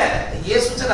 అది స్పీడ్ బ్రేకర్ వచ్చిందో చూసుకోరు, రైట్ టర్న్ లెఫ్ట్ టర్న్ చూసుకోరు, లాస్ట్ మినిట్ లో తిప్పుకుందాంలే, స్పీడ్ బ్రేకర్ సేమ్ ఉంది, లేచి నిలబడతాం, బండి డ్యామేజ్ అయ్యేది తెలిసి అబ్బాయిలు పోతారు. సడన్ గా స్పీడ్ బ్రేకర్ వచ్చింది అనుకోండి, బండి మీద లేచి నిలబడతారు, బండి డిగ్రీ కొట్టుకుంటారు, మంచి కొట్టుకుంటాడు, బండి అయితే పాడైంది. అదే బండి మీద కొంచెం ప్రయాణం చేయాలి కదా. ఇట్లాగా దేవుడి ఇచ్చే సూచనలు మనుషులు పట్టుకోలేకపోతున్నారు. అయ్యా, నా మాట మంచిగా వినండి. నేరుగా వినపడేటువంటి స్వరం బాగుంటుంది కదా, చాలా అరుదు అన్నాడు ఆయన. అది వస్తే నీకు ఆశీర్వాదకరమే. కానీ నన్ను నమ్ము, ఈ సూచన గుండా వచ్చే స్వరము తరచుగా ప్రతిదినం వస్తుంది. God will give you science, many science. వ్యక్తిగత స్థాయిలో నీకు చాలా సూచనలు ఇస్తాడు, సంఘ స్థాయిలో, కుటుంబ స్థాయిలో చాలా సూచనలు ఇస్తూ ఉంటాడు ఆయన. నా మాట వింటున్నారా? దేవుడు తన ప్రవక్త కూడా పలికింపజేసిన మాట విని సంఘ స్థాయిలో ఒక సూచన చెప్తాడు. సంఘంలో ఎప్పుడైనా సరే ఒక నిర్మాణం కూల్చి మరొకసారి కట్టి కూల్చి కడుతున్నారంటే అది సంఘం యొక్క అభివృద్ధికి కారణం అన్నాడు ఆయన. ఆయన సంఘంలో అదే జరిగింది. ఆయన సంఘంలో ఒక సైడు చిమ్నీలు ఉంటాయి, ఎందుకంటే చల్లటి ప్రాంతం కదా అమెరికా. లోపల చిన్న పొయ్యి నుండి దాని నుంచి పొగగొట్ట బయటకు వెళ్తుంది. దాని వైపు కూలబట్టి పెంచాడు ఆయన. అట్లా మందిరం మరల చేస్తున్నాడు. దాని అర్థం ఏంటి? సంఖ్య పెరిగినట్టు. రేపటి దినాన ఈ గొడవ గురించి ఇంకొక 2 ఫీట్లు లేదా 10 ఫీట్ల దూరం పెంచుతాం. ఎప్పుడు పెంచుతామని జనాలు పెరుగుతున్నాయి అంతేనా కదా? అది సంఘ స్థాయిలో సూచన. మరి సంఘాలు కొన్ని సూచన చెప్తాడు. ఆ సంఘంలో క్రీస్తు ఉన్నాడా లేదన్న విషయం బట్టి కొన్ని సూచనలు చూసుకోండి అంటాడు. 5 ఖచ్చితమైన గుర్తింపు మాట. అయ్యా, మీరు వర్తమాన చదువులకు మంచిగా అర్థమవుతుంది. దయచేసి చదవండి నా మాట, దయచేసి నేను రిక్వెస్ట్ చేస్తున్నాను మిమ్మల్ని అందరూ. సంఘానికి కూడా సూచనలు ఉంటాయి. ఆ సంఘంలో క్రీస్తు ఉన్నాడా లేదన్న బట్టి ఆ బోధనను బట్టి చెప్పొచ్చు. ఆ బోధనలో ఏ విషయాలు మిళితం అవుతున్నాయి అంటాడు, వాటి గురించి చెప్పొచ్చు. నేను చాలా సంఘాలలో, ఈ వర్తమాన సంఘాల్లోనే మీరు 5 ఖచ్చితమైన గుర్తింపులు చూడండి. బోధలో రిపెండెన్స్ గురించి బోధించాలా, బాప్టిజం గురించి బోధించాలా, ఈ వర్తమానం అన్నిటి గురించి బోధించాలా. నేను రిపెండెన్స్ గురించి బోధించే సంఘాలు లేవు మన దగ్గర. ఈ వర్తమానంలో మర్మాలు వినబడి మాత్రమే పోతున్నారు. కానీ ఆ మర్మాలు వినుకుంటేనే గొప్ప మర్మం విని రిటర్న్ విచారం చేస్తున్నాడు. ఆ సంఘాల్లో మర్మ పోయేట తాగేటోడున్నాడు, మర్మం అంటే ఇంటికి వెళ్ళి సీరియల్ చూస్తున్నాడు. అన్నింటిని గురించి ఆ బోధలు అన్నింటి గురించి బోధించే సంఘమై ఉండాలి. రైట్ చర్చ్ ఆఫ్ నాట్ అనేది ఆ సూచన బట్టి తెలిసిపోతుంది, ఈజీగా అర్థమైపోతుంది. ఆ నిర్మాణాల బట్టి చెప్పొచ్చు, ఆ నడిపింపులు బట్టి చెప్పొచ్చు, బోధలు బట్టి చెప్పొచ్చు. ఒక కుటుంబంలో కూడా కొన్ని సూచనలు ఉంటాయి. కుటుంబంలో కూడా సూచనలు కనబడతాయి. అయ్యా ఇదివరకు చెప్పాను గుర్తుందా? You see a church by its women. ఒక సంఘం ఏమై ఉన్నదో ఆ సంఘంలో స్త్రీలను బట్టి చెప్పాలి, పురుషులను బట్టి చెప్పకూడదు. ఆ సంఘం అంతా ఎట్లా నడుస్తుందంటే ఆ సంఘంలో స్త్రీల యొక్క ప్రవర్తన బట్టి, వారి యొక్క నడవడికలను బట్టి, అలంకరణ బట్టి చెప్పొచ్చు. కుటుంబ పరిస్థితి అంటే ఒక కుటుంబం ఏమై ఉన్నదో లోకంలో ఇదే సామెత వాడతారు. లోకంలో కూడా ముందు ఇదే సామెత వాడతారు. దీనికి సంబంధించింది స్త్రీలు ఎట్లా కాపాడుకోవాలంట, స్త్రీలు బయటకు వెళ్తే ఆ ఇంటి యొక్క యజమాని ఇంటి పరువే పోతుంది. మొగుడు ఎట్లా తిరిగినా పర్లేదు కానీ ఇల్లు గడప ఆ స్త్రీ గడప దాటితే ఇంటి పరుగు పోయిందంట. ప్రతి దానికి సూచన పెట్టించాడయ్యా. ఆ సూచనలో కూడా వస్తున్నటువంటి ఆ దేవుని స్వరంలో నా మాట విను, అది ఏ సూచనైనా సరే రెండు విషయాలు చూపిస్తుంది. ఒకటి, అయితే మారు మనసు పొంది బాగుపడు, లేదా నశించుకోవడానికి సిద్ధపడు. ఆ సూచన అంతే. ఆ మాట వింటున్నారుగా? Praise the lord. ఈ విషయాన్ని గమనించాలి. ఏలి దగ్గరికి తన కుమారులను గురించిన వార్త వచ్చి జీవనపడింది. నా మాట వినండి. ఈ ప్రజలు ఎందుకు నా దగ్గర వచ్చి చెప్పారు? ఇది యెహోవా పంపనిది ఏది నా దగ్గరికి రాలే, యెహోవా తెలియజేది నా చెవిన ఏది పడదే అని ఒకసారి అప్పుడే ఆలోచించుంటే కుమారులు బతికేటాడు, ఆయన బతికేటాడు. యాజకత్వం నిలిచేది. ఏం జరిగింది అక్కడ? యాజకత్వం మార్పు జరిగింది. నా మాట వింటున్నారా? యాజకత్వం అంతా కూడా మార్పు చెందించబడింది. ఏలి చేతిలో నుంచి మనకు పాస్టర్లకు ఆ సంఘం వెళ్ళిపోయింది. నా మాట వింటున్నారా? నిన్న చేసిన ఈ రోజుల్లో చేస్తాం. ఆమేన్. ఖచ్చితంగా జరిగే కార్యం. ఆమేన్. జాగ్రత్త. తర్వాత ప్రవక్తల వచ్చిన చూద్దాం. అయ్యా, ఈ సూచన కూడా అర్థమైందా? సూచన కూడా దేవుడి ఇచ్చే స్వరం ఏంటి? అది అంతే. సూచన కూడా ఒకటే. ఇప్పుడు ఇది కనబడ్డది. దీని వెనకాల వచ్చే స్వరం ఏంటి? ఊరకుండు, నేనే యెహోవానని తెలుసుకోండి, లేదా నశించు. అంతేనా? ఈ స్వరం ఏంటి? ఈ సూచన ఏంటిది? It's sign. ప్రకటన 10 సూచన కూడా సూచనలా కూడా కనబడతా ఉంది. అయితే నమ్ము, రక్షించబడతావు. నమ్మలేదా, శిక్షించబడతావు. తర్వాత ప్రవక్తలు కూడా వచ్చిందని చూడండి. ఆమోసు 3 ప్రకారం మనందరికీ తెలిసిన విషయమే. దేవుడు ఎల్లప్పుడు కూడా ప్రవక్తల గుండానే మాట్లాడతాడు. ప్రవక్తలు తెలపకుండా ఆయన ఏది చేయడు, ఎన్నడూ చేయడు. కానీ సమస్య చెప్పన, దేవుడు తన ప్రవక్తతో మాట్లాడే విషయాల్ని మొదటిగా గుర్తుపట్టడంలా. యోహాను సువార్త 12వ అధ్యాయం 29వ వచనం 28వ చూడండి.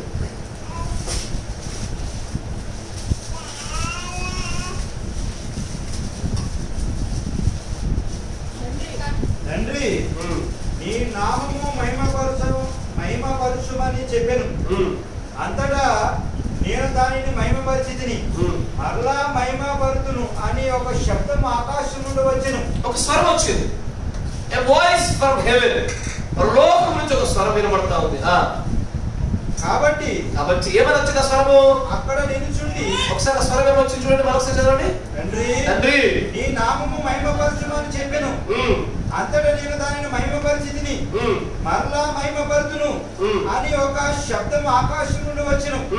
కాబట్టి అక్కడ నిలుచుండి వినిన జనసమూహము ఉరుమెను అనేది.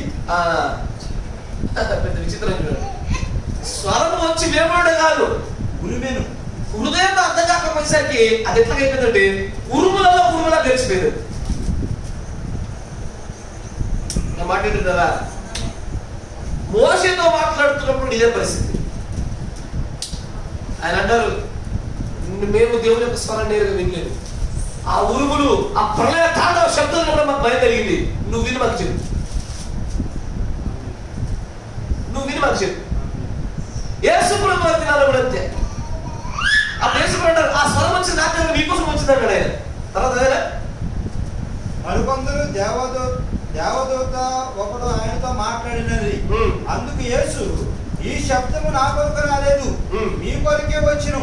ఎవరి కోసమైతే దేవుడి స్వరం వచ్చిందో వారికి ఎట్లా అర్థమైందంటే ఉరిమినట్టు దేవదూతలు వాళ్ళు మాట్లాడుకుంటే అర్థమవుతా ఉంది. కానీ వారి కోసం వచ్చిన విషయాన్ని గ్రహించలేకపోతున్నారు వారు. ఈ రోజున కూడా దేవుడు తన ప్రవక్త కూడా ఒక స్వరాన్ని పంపిస్తే ఇంకా వాటిని థండర్స్ అనే డాక్టర్లో పెట్టి ఉరుమల డాక్టర్లో పెట్టి కూర్చున్నారు వాళ్ళంతా. మాట్లాడుతున్నారా? ఇది ఉరుమల డాక్టర్ వాళ్ళు అంతా ఉరిమిందని మన కోసం కాదు. ఉరుమంటే ఏందయ్యా? థండర్. దాని వల్ల చూసుకుంటారండి. వర్షం పడే ముందు వచ్చేస్తుంది, వర్షం పడే ముందు వచ్చేస్తారంటే. నేటికి కూడా ఉరుమను సాధారణంగా పట్టించుకోడు. ఏదో ఒక్క సెకండ్ భయపడుతుందా మానేస్తారు, అంతేనా కదా? ఒక సెకండ్ కాస్త భయపడుతుంది, తర్వాత మానేస్తారు. ఈ వర్తమాన పరిస్థితి అట్టగలుగుతారు. వినుడు వింటాడు, కాసేపు కరెక్ట్ కదా అనిపిస్తుంది. తర్వాత వాళ్ళ సంఘాలకు వెళ్ళి వాళ్ళ పాస్టర్ కలిసరికి యథార్థంగా సన్నపడిపోతారు. కానీ స్వరం వచ్చింది వారి కోసమైన విషయంలో వారు గుర్తిరలేకపోతున్నారు. ప్రవక్తల నుండి వచ్చేటువంటి స్వరాన్ని కూడా ప్రజలు గుర్తించడానికి సిద్ధమైనటువంటి ఆ పరిస్థితులు లేరు. They are not in the situation. అలాంటి సరైన పద్ధతులు లేరు. కానీ ఎల్లప్పుడూ దేవుడు ప్రజల దగ్గరికి నేరుగా స్వరాన్ని పంపించాలనుకుంటే, ప్రభు ప్రజల దగ్గరికి స్వరాన్ని పంపించాలనుకుంటే మెజారిటీ 99.99% ఎల్లవే కూడా ఒక ప్రవక్తనే వాడుకుంటారు. ఎల్లవే ఆ విషయాన్ని అర్థం చూడండి. దాంట్లో the voice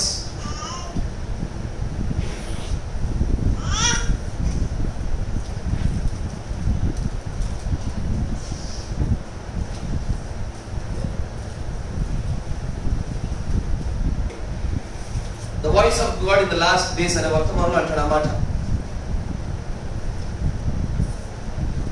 How we will know it's a true voice of God? మాకు ఎలా తెలుస్తుంది ఇది నిజంగానే దేవుడి స్వరం మాకు ఎట్లా తెలుస్తుంది అని ప్రజలు అడుగుతారు. అప్పుడు ఆయన అంటాడు ఏమని?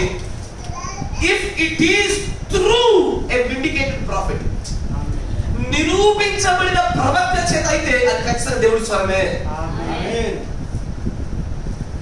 నిరూపించబడినటువంటి అంటే ఎలాగో మోషే నిరూపించబడ్డాడో అదే రీతి నిరూపించబడాలా. అగ్నిస్తంభం చేత, మేఘస్తంభం చేత, వాక్యము చేత, లేఖనాల చేత అలా నిరూపించబడినట్లయితేనే ప్రవక్తల గుండా వచ్చే స్వరమును మనం పట్టుకోగలుగుతాం. మోషే నిరూపించబడ్డాడుగా. కాబట్టి నిర్గమకాండం తీయడం ఒకసారి ఒక మాట చూసి నిర్గమకాండం 7వ అధ్యాయం 1వ వచనం కొంచెం వేగం. యెహోవా మోషేతో ఇట్లనెను, యెహోవా మోషేతో ఇట్లనెను, ఇదిగో నిన్ను ఫరోకు దేవునిగా నియమించితిని, ఫరోకి దేవునిగా నియమించితిని. నీ అన్న అహరోను నీకు ప్రవక్తగా ఉండును. అహరోను మోషేకి ప్రవక్త అంటే దాని అర్థము మోషే చెప్తే అహరోను చేయాలని. మోషేకి ప్రవక్త అంటే మోషే చేత వాడబడుతున్నటువంటి ప్రవక్త. మీకు అర్థమవుతుందా? అంటే అహరోను నుంచి మోషేకి స్వరం రావడం కాదు, మోషే దేవుని స్థానంలో ఉండి దేవుని చేత వాడబడుతున్న ప్రవక్తగా అహరోను ఉండాలా. ఆమేన్. 14వ అధ్యాయం సార్ 4వ అధ్యాయం 16వ వచనం.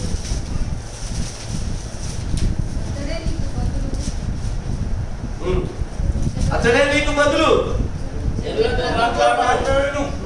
అతడే నీకు నోరుగా నుండును, నీవు అతనికి దేవుడుగా ఉండును.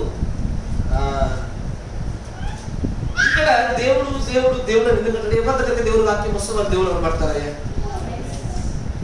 కానీ ఇక్కడ వీళ్ళు ఏమవుతున్నారంటే మోషే అహరోనును ఫరోకి దేవుని స్వరమైనాడు. He is the voice of God to Aaron and the Pharaoh. అదేనా? ఇప్పుడు ఒక విషయం ఈ వర్తమానం 50-51-0505 అందరూ లేదు.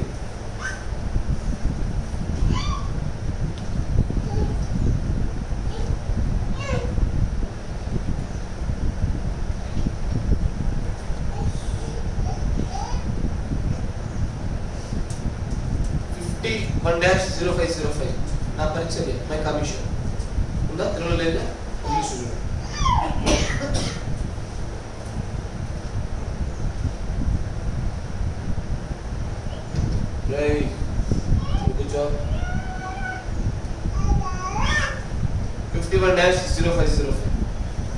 40 పేరా 40 పేరా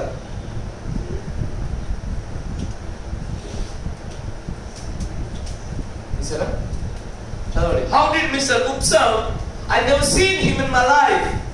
Upsav అనే వ్యక్తిని నేను ఎప్పుడు నా జీవితంలో చూడలే.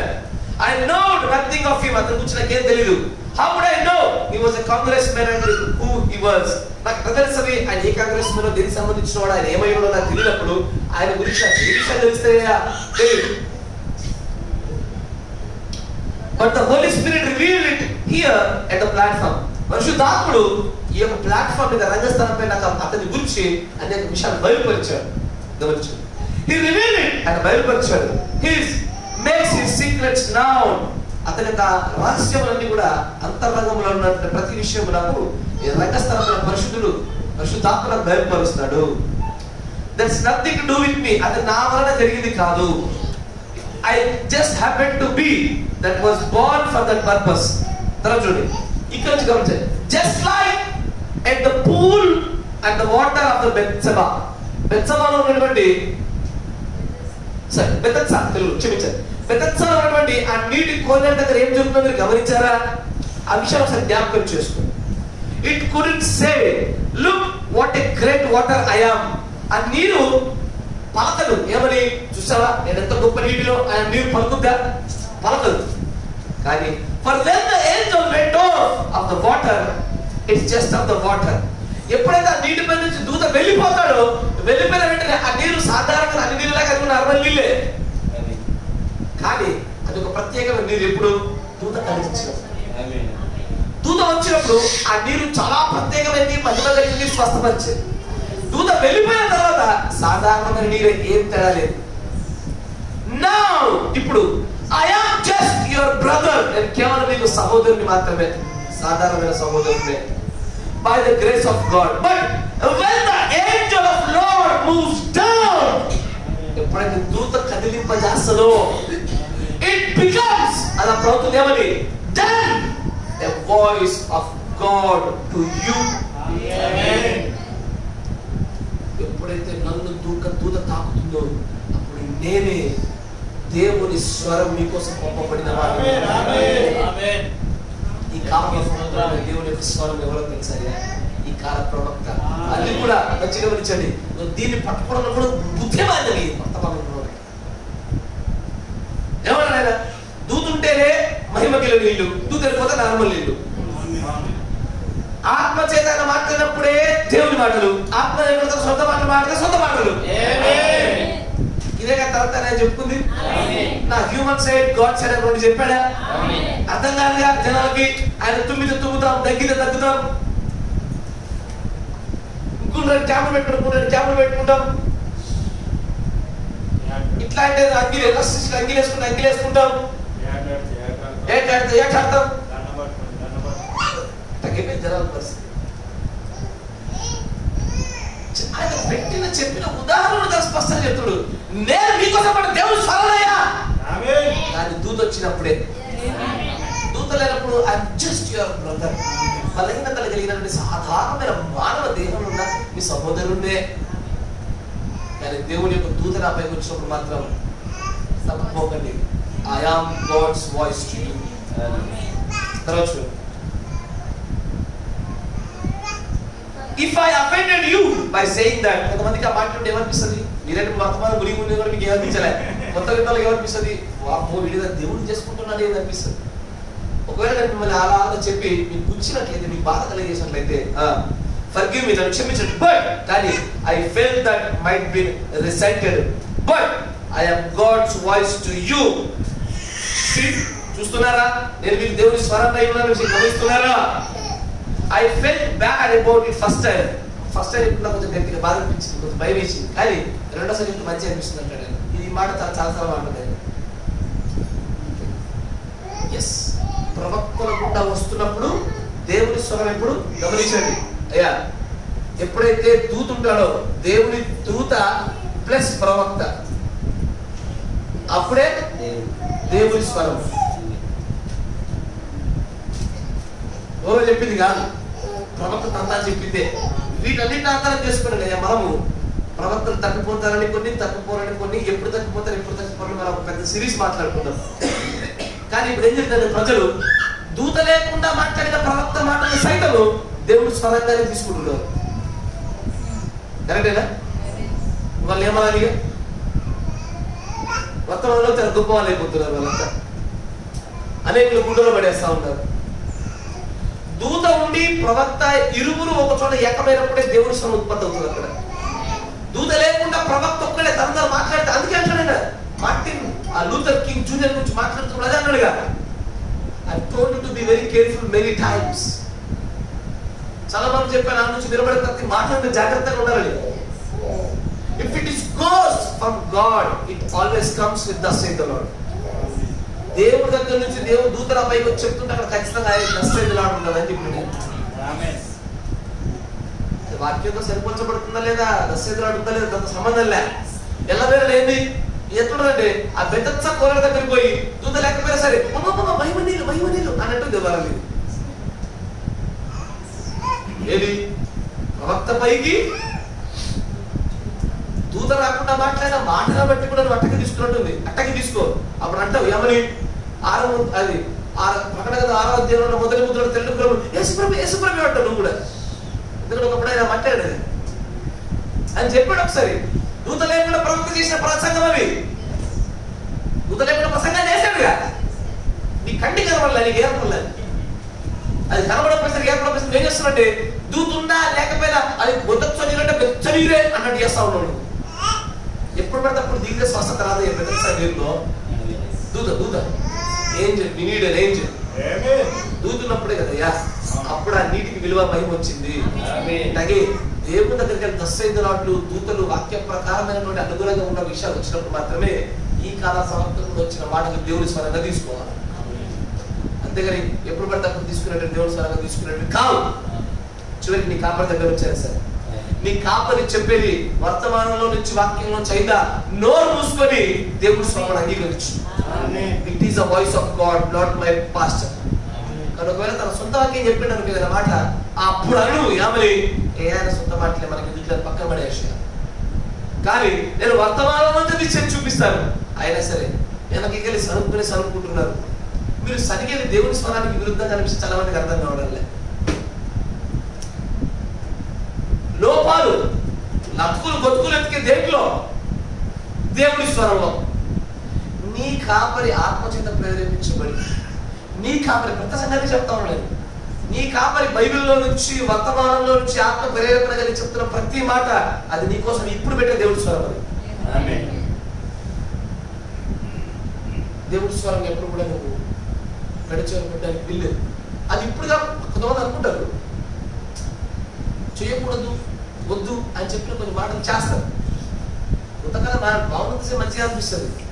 అది గుర్తుంచుకో, బైబిల్ యొక్క నియమాలు మూల్యం మూల్యం మూల్యం మూల్యం అనే సూత్రం అనేది మర్చిపోకు. నేను మళ్ళీ చెప్తాను, దండబడి చెప్తాను, 2 చదిబడి చెప్తాను.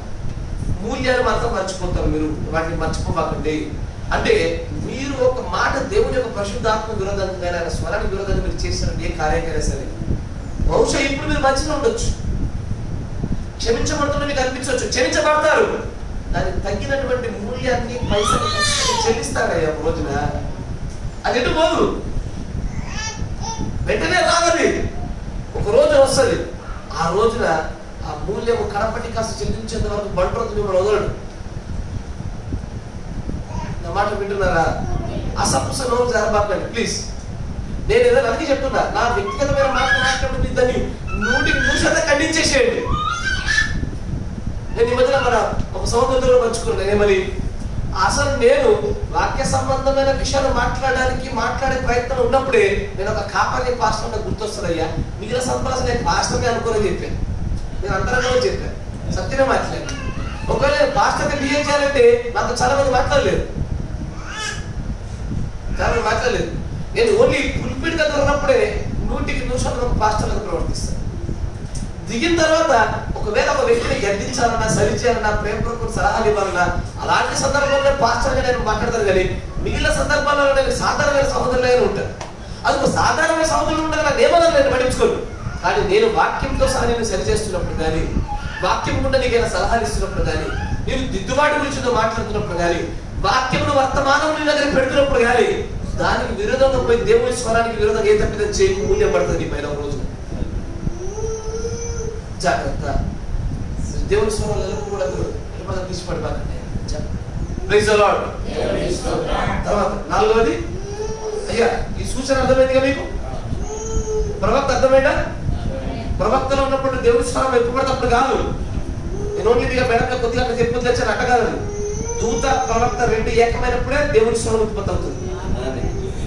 మీ కాపరైనా సరే దూత కాపరి ఉత్పత్తి అయినప్పుడే దేవుని స్వరం ఉత్పత్తి అవుతుంది, లేకుండా రాదు.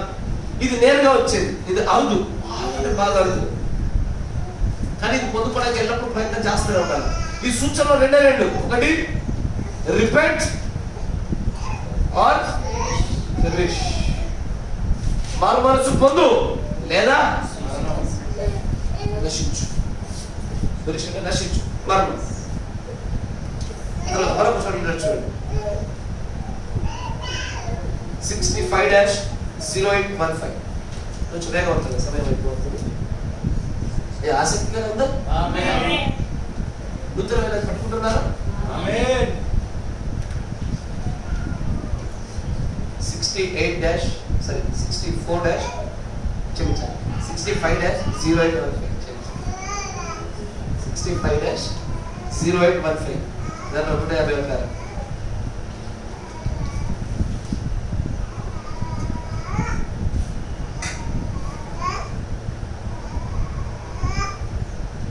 తెలిసిన విషయం, కానీ నేను దీనికి రిఫరెన్సెస్ చూపించి మాట్లాడాలని ఇష్టపడతాను. అంటే 150 తీసారా? తెలుగులో ఉందా? నిద్ర వస్తే డోర్ దగ్గర నిలబడండి. మీరు ఒక్క నిమిషం, నిద్ర వస్తే ఇక్కడ పడుకున్న దానికన్నా నిద్ర వచ్చిన లేసి అక్కడ నిలబడి వింటున్నారు అనుకోండి, నేను బొమ్మలు ఆనందిస్తాను. అంటే మీరు పడుకోవడానికంటే అధికంగా అక్కడ వాక్యం వినడానికి ఏదైనా సరే చేసి వింటున్నారు నమ్మకం కనబడుతున్నారు. నిద్ర వస్తే ఈ 2 నిమిషాలు, కొంతమంది చూసారు 2 నిమిషాలు నిద్ర జారీలు లేచి మళ్ళీ మళ్ళీ వింటున్నారు. మీ పాస్టర్ నిద్రపోయేటైతే మీరు కనబడకపోయేటోళ్ళు, మీ పాస్టర్ నిద్రపోతులేదుగా, వెలుగోకుంటే మీరు కనబడిపోతారు. చదవండి. ఆ అపోస్తలులు మరియు జీవమునకు ఆనాడు ముందు ఏర్పరచుకునబడిన వారు దాన్ని ఎరుగుదురు. ఆయన ఇట్లు చెప్పెను, ఏమని? నా తండ్రి అనుగ్రహించిన వారందరూ నా యొద్దకు వచ్చెదరు. అతడు నా స్వరమును ఎరిగి ఉంటే చాలును. స్వరమును ఎరిగి ఉంటేనే చాలు. దానిని వారు ఎరుగుదురు. అనగా నా గొర్రెలు నా స్వరం వినును.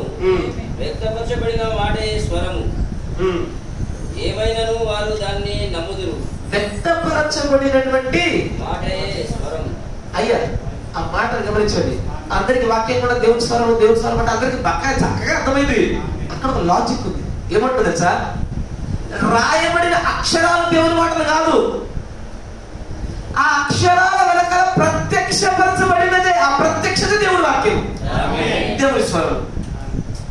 దీనిపైన సంఘాన్ని కట్ట, దేనిపైన?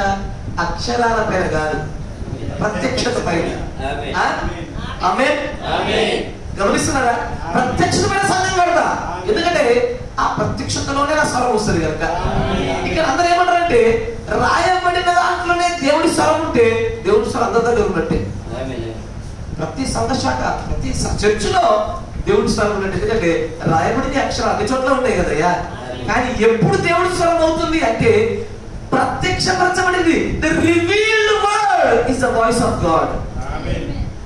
ప్రకటన గ్రంథంలో బుద్ధులు కనబడతాం, అందరి దగ్గర అక్షరాలు ఉన్నాయి, కానీ దాంట్లో ఉన్న ప్రత్యక్షత ఎక్కడ వినబడుతుందో అక్కడ దేవుడి స్వరం ఉన్నట్లు. ఆమేన్. మీరు గమనిస్తున్నారా? అంటే దేవుడి స్వరము. దీంట్లో నువ్వు పొద్దున్నే చదువుతావు బైబిల్. ఇజ్రాయెల్కు ఫిలిస్తీన్ యుద్ధం చెట్టుకు బయలుదేరి తిరిగి నువ్వు చదివావు, అక్షరాలు చదివావు నువ్వు. నేను అడిగే ప్రశ్న ఏంటంటే దేవుడి స్వరం విన్నావా? నీవు చదువుతున్నప్పుడు దానిలో ఉన్నటువంటి ఒక ప్రత్యక్షత బయటకు వస్తుంది. The revelation behind the letters, the words.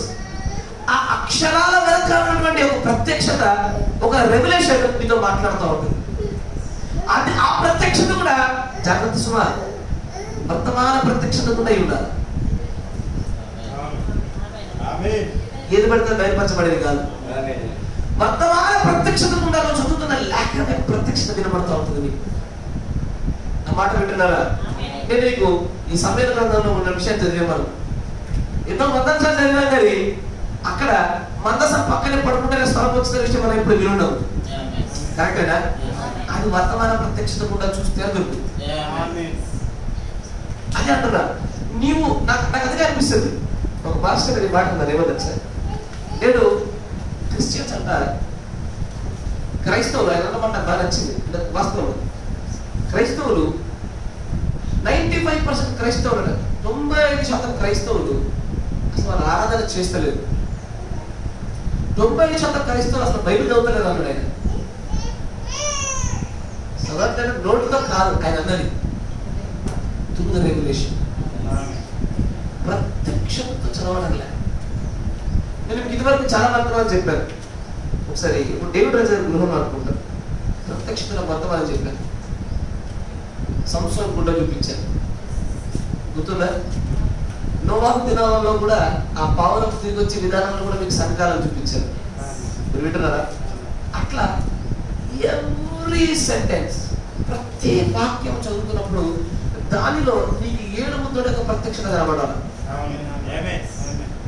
ఆ 7 ముద్రల గుండా వచ్చిన ప్రత్యక్షత ఉండాలి. అప్పుడే కదా ఈ బైబిల్ ముద్రగా బైబిల్గా మార్చబడింది. నేను అడిగేది ఏంటంటే, ఇది బైబిల్ చదివావా? చదివా. నేను అడిగే ప్రశ్న నూతనంగా కనబడిందా?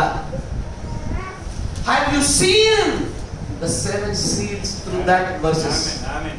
ఆ 7 ముద్రల్ని ఆ వచనాలు కూడా చూడగలిగావా? నువ్వు ఎప్పుడైతే చూడగలుగుతున్నావో బ్రదర్ అండ్ సిస్టర్, నేను చెప్తున్నా, అప్పుడు సరిగ్గా బైబిల్ చదివినట్టు.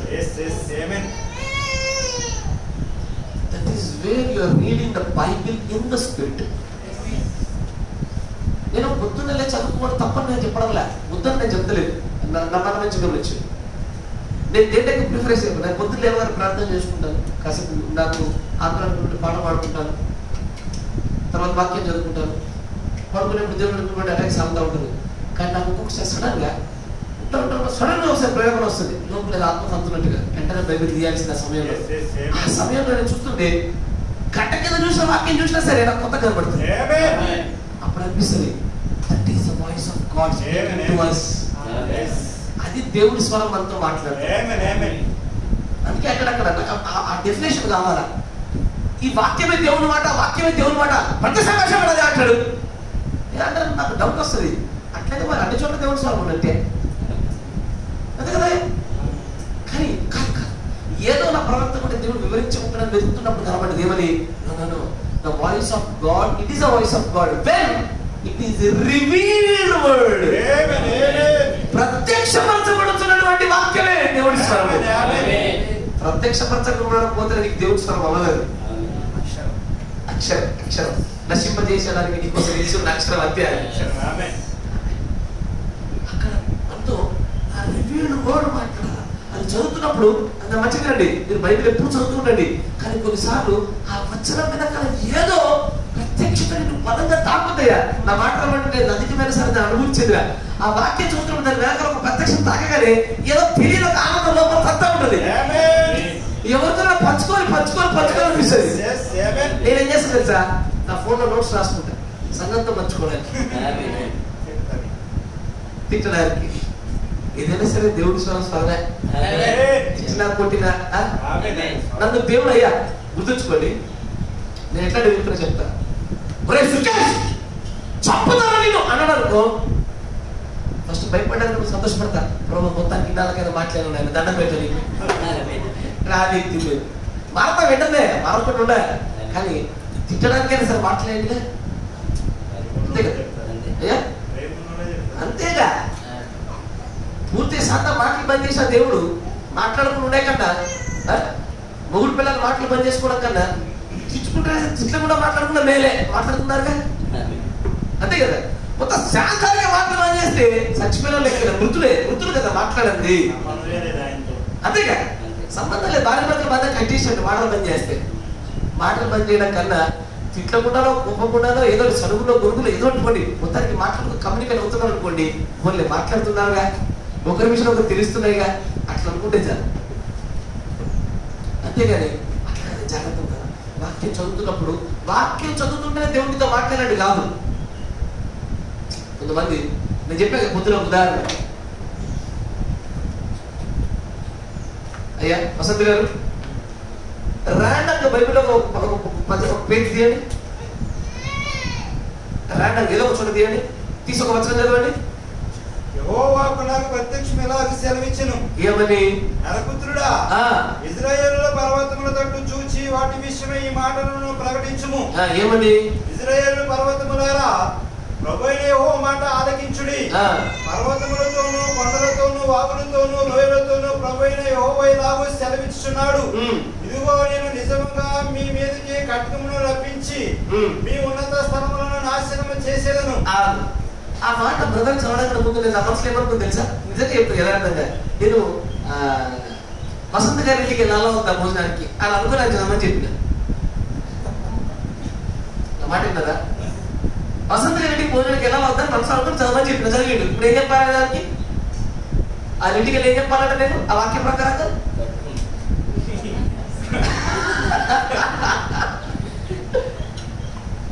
ఇప్పుడు అది అక్షరం దేవుడి వాక్యమే కదా అంతా. కానీ అది దేవుడి స్వరంతో ఎప్పుడు మార్చబడుతుందంటే అయ్యా ఇలా ర్యాండమ్ గా తీసి ఎక్కడ పడితే అక్కడ చదివితే స్వరం అవ్వదు, అట్టగా స్వరం అయ్యేది. అది ఎప్పుడు స్వరం అవుతుందంటే నువ్వు చదువుతున్న ఆ లేఖనాల వెనకాల ప్రత్యక్షంగా దాచబడింది. అది నీతో అదేమంటిగా ఇదే వాడిని నువ్వు లాక్కొని ఏమైనా గొడవ కూడా ఇంటికి వెళ్ళి మీరు సరి చేయండి. చర్చలు ఇట్లా కదలొద్దు, గట్టిగా దండించాడు వాడు. ఎదురుగా ఎప్పుడో విషయం మర్చిపోతున్నారా మీరు? లాక్కు పిక్కుడు రోగు కూడా బుక్కులు పట్టుకొని తర్వాత అంటారు మీరు. ఆ లేఖనాల వెనకాల ఉన్నటువంటి ఆ ప్రత్యక్షత అది తాకుతుంది. ఆ తాకిన దాన్ని నీవు వెతుకుతున్నటువంటి దేవుడు స్వరంగా మార్చు. లేదు అందరికంటే తీసుకుస్తాను వరకు నేను వసతి గంటే ఏం చెప్పాలా? నీ ఉన్నత స్థలంలో పట్టేస్తా, నువ్వు ఇంటికి ఇంటికి రాకపో అంటున్నాను ఆయన. అంతేనా కదా? ఇది వాక్యమే, దేవుడి యొక్క మాటలు ఇవన్నీ. కానీ నీతో మాట్లాడుతున్న దేవుడి స్వరాన్ని పట్టుకో. అది ఎట్లా దొరుకుతుందంటే ప్రత్యక్షతలో రెవల్యూషన్ తో కూడుకున్నదే. దాని వెనకాల దాచిపెట్టబడ్డ విషయం ఏదో మాట్లాడుతుంది. అవు దాని గుండా వచ్చేది దేవుడి స్వరం. అయ్యా నా మాట వింటున్నారా? ఇది ఖచ్చితంగా మీకు కొత్తదే నాకు తెలుసు. పాత దగ్గర ఎట్లుందంటే తీసి చూసి దేవుడితో మాట్లాడు అని అంటారు. ఆ మీద తప్పది. అదైనా సరే ఏదైనా సరే దాని వెనకాల ఏమంటే గమనించినప్పుడు రోమపత్రిక 9వ అధ్యాయం ఉదాహరణ సమయం దాటిపోవాల్సింది.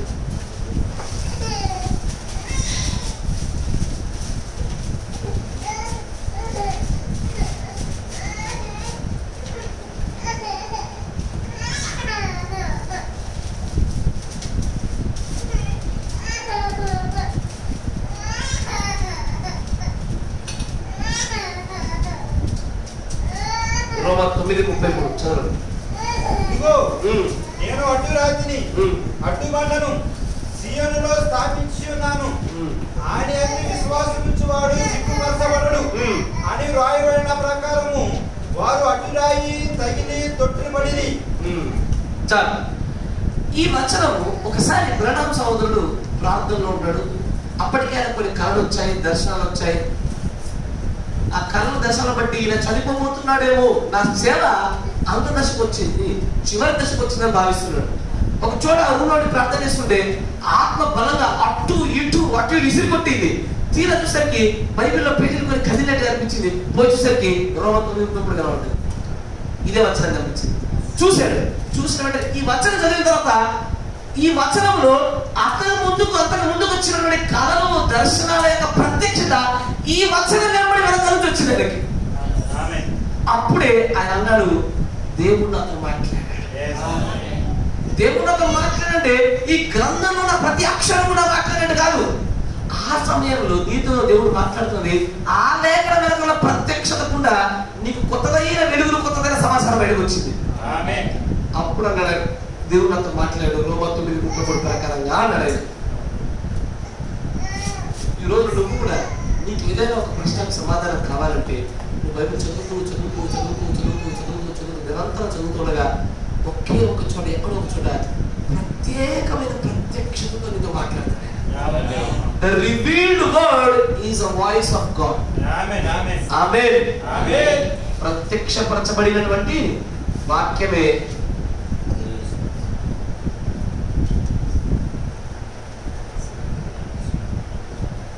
దేవుడి స్వరం. మాట వింటున్నారా? కొన్ని ఉన్నాయి, 2-3 ఉన్నాయి, ముగిచేస్తాను. మన ఇంకో బాగా చెప్పడానికి దేవుడి చిత్తం బట్టి చూద్దాం. దాంట్లో నాలుగు ఉన్నాయి కదా, ఇంకా కొంచెం చెప్తాను. ఇప్పుడు లవోదిక సంగ్రహంలో మాట్లాడతాడు. మీరు తీయగట్టు నేను తీస్తాను, ఎందుకంటే అది సంగ్రహం మన పుస్తకంలో పారాగ్రాఫ్ పేరు ఉండదు. ఎస్ ఇక్కడ 63-1020 ఉంది.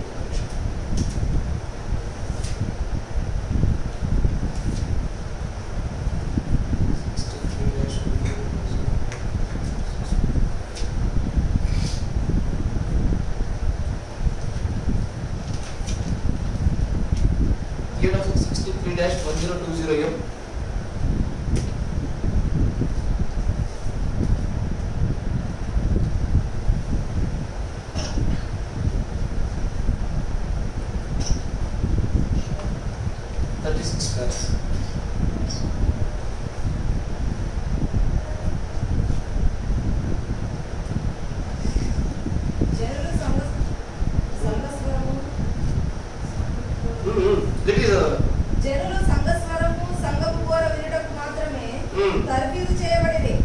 మిగతా వారందరూ పొందుకున్న దానికన్నా మా సందేశం మరొక పారాగ్రాఫ్ చదివి అక్కడికి వస్తాను.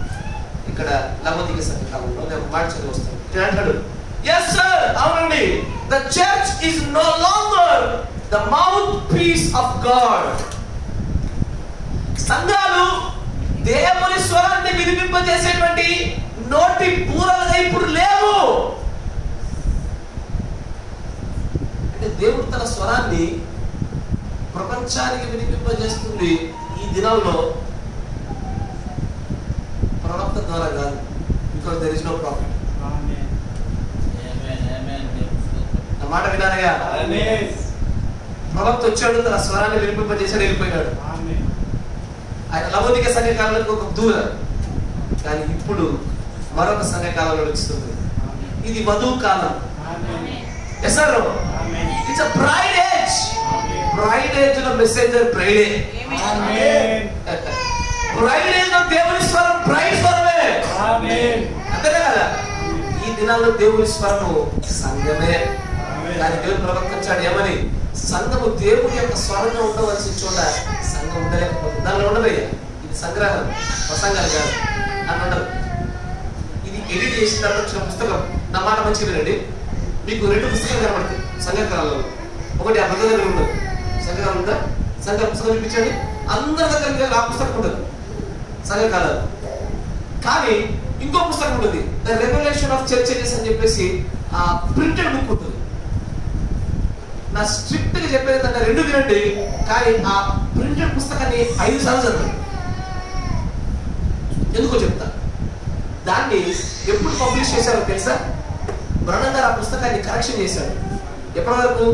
1965 వరకు కరెక్షన్ చేశాడు. ముద్రను తెరవబడిన తర్వాత సంపూర్ణంగా 7వ ముద్ర కూడా 3 మడతలు బయలుపరచబడిన తర్వాత అప్పటి వరకు దానిలో ఉన్న విషయాలన్నింటినీ ఆ ఒక్క పుస్తకంలోనే పొందుపరిచి దాన్ని బయటకు ప్రింట్ చేశారు. ఈ పుస్తకంలో కనబడుతుందనే సమాచారం కంటే దాని అధికమైన సమాచారాలు ఉంటాయి. ప్రాపర్ మేనర్ లో ఉంటాయి. 2 సంవత్సరాల వ్యవధి వరకు దాన్ని కరెక్షన్ చేస్తూ ప్రణంగా నేరుగా చేస్తూ 1965 రిలీజ్ చేసింది ఆ పుస్తకాన్ని. ఇప్పుడు మీ దగ్గర పుస్తకం చూసినా? నేను అందుకే చాలా మంది అడిగినా ఆ పుస్తకం తెలుగులో ఎవరి దగ్గర ఉందా అని అడిగినా. కొంతమంది ఉన్నారని నాకు ఎవరు ఇవ్వడం కాదు. సంగ్రహం ఆ పుస్తకం చూపించాను నాకు, అసలు నాకు కనబడలేదు. అది ఎట్లుంటుందంటే ప్రతి సంఘకాలము నాకు దూత, మెసేజ్, రివర్డ్ అని మొత్తం ఉంటుంది. నాకు తెలుగులో కావాలి. దానిలో పుస్తకం మనం చర్చలో లేదు, ఆ బుక్ లేదు, అయిపోయింది. ఇప్పుడు మీ దగ్గరకు వచ్చిన బుక్ కూడా అట్లాంటిది కాదు. ఏంటంటే ఆయన ఎడిట్ చేసిన పుస్తకాన్ని చదవండి. ఇది కూడా చదవండి, ఇంపార్టెంట్. ఇది ప్రసంగం చేసింది, ఆత్మ ప్రేరణలో ప్రసంగం చేసింది. కానీ తర్వాత ఏం చేశాడంటే 1965 వచ్చేసరికి ఈ ప్రసంగాలనే ఆయన పుస్తక రూపంలో ఒక వ్యక్తి రాసిన, తన సహోదరుడు, తన బ్రదర్ పేరు మర్చిపోయిన, ఆయన రాసిన దాన్ని ఈయన మళ్ళీ కరెక్షన్ చేస్తూ 2 సంవత్సరాలు కరెక్షన్ చేశాడు. చేసి ముద్రల్లో ఉన్న సమాచారాలు, అన్ని సమాచారాలు ఇమిడ్చి పెట్టాడు దాంట్లో. అందుకే మీరు ఆ పుస్తకం చదువుతున్నప్పుడు వచ్చేటువంటి నాలెడ్జ్ కదా, దీంట్లో వచ్చే నాలెడ్జ్తో పోలిస్తే కొంచెం పెద్ద ఉంటుంది, చాలా స్ట్రాంగ్ ఉంటుంది. నా మాట వింటున్నారా? ఇది ఎప్పుడు మీ దగ్గర పుస్తకం ఎప్పుడు వచ్చింది? 1961లో వచ్చింది, అంతేనా? 60 or 61లో రిలీజ్ అయింది. సంఘాలు అప్పుడే చెప్పింది. కానీ ఆ పుస్తకం 65లో వచ్చింది. 65 వచ్చేసరికి అప్పటికి చాలా విషయాలు జోడించి చాలా విషయాలు తీసేశారు. అది దొరికి దాన్ని పట్టుకోండి మీరు ఎక్కువ. దీన్ని చదవండి, పక్కన పెట్టండి. బట్ దాని వల్ల 2-3 సార్లు చదవండి. బహుశా మీ ఫోన్లో తెలుగులో ఉంటుండి వచ్చింది, ఉందా తెలుగులో? దాని అధికంగా చదవండి, చాలా ఇంపార్టెంట్. ఆ విషయం నేను చాలాసార్లు చెప్తాను, మర్చిపోయాను. ఇది అదే ఇప్పుడు దానికి సంబంధించి అదే పుస్తకాలు అంటే ఏమని చూడండి. దాంట్లో yes sir, church is no longer the mouthpiece of God, it is its own mouthpiece. He will be confound her through the prophet and the bride, for the voice of God will be in her. చివరి దినాల్లో దేవుడు తన స్వరాన్ని ప్రవక్తకుండా తన వధువుకుండా వినిపింపజేస్తాడు. ఆమేన్. ఐదోది ఏందయ్యా? వధువు సంగతి.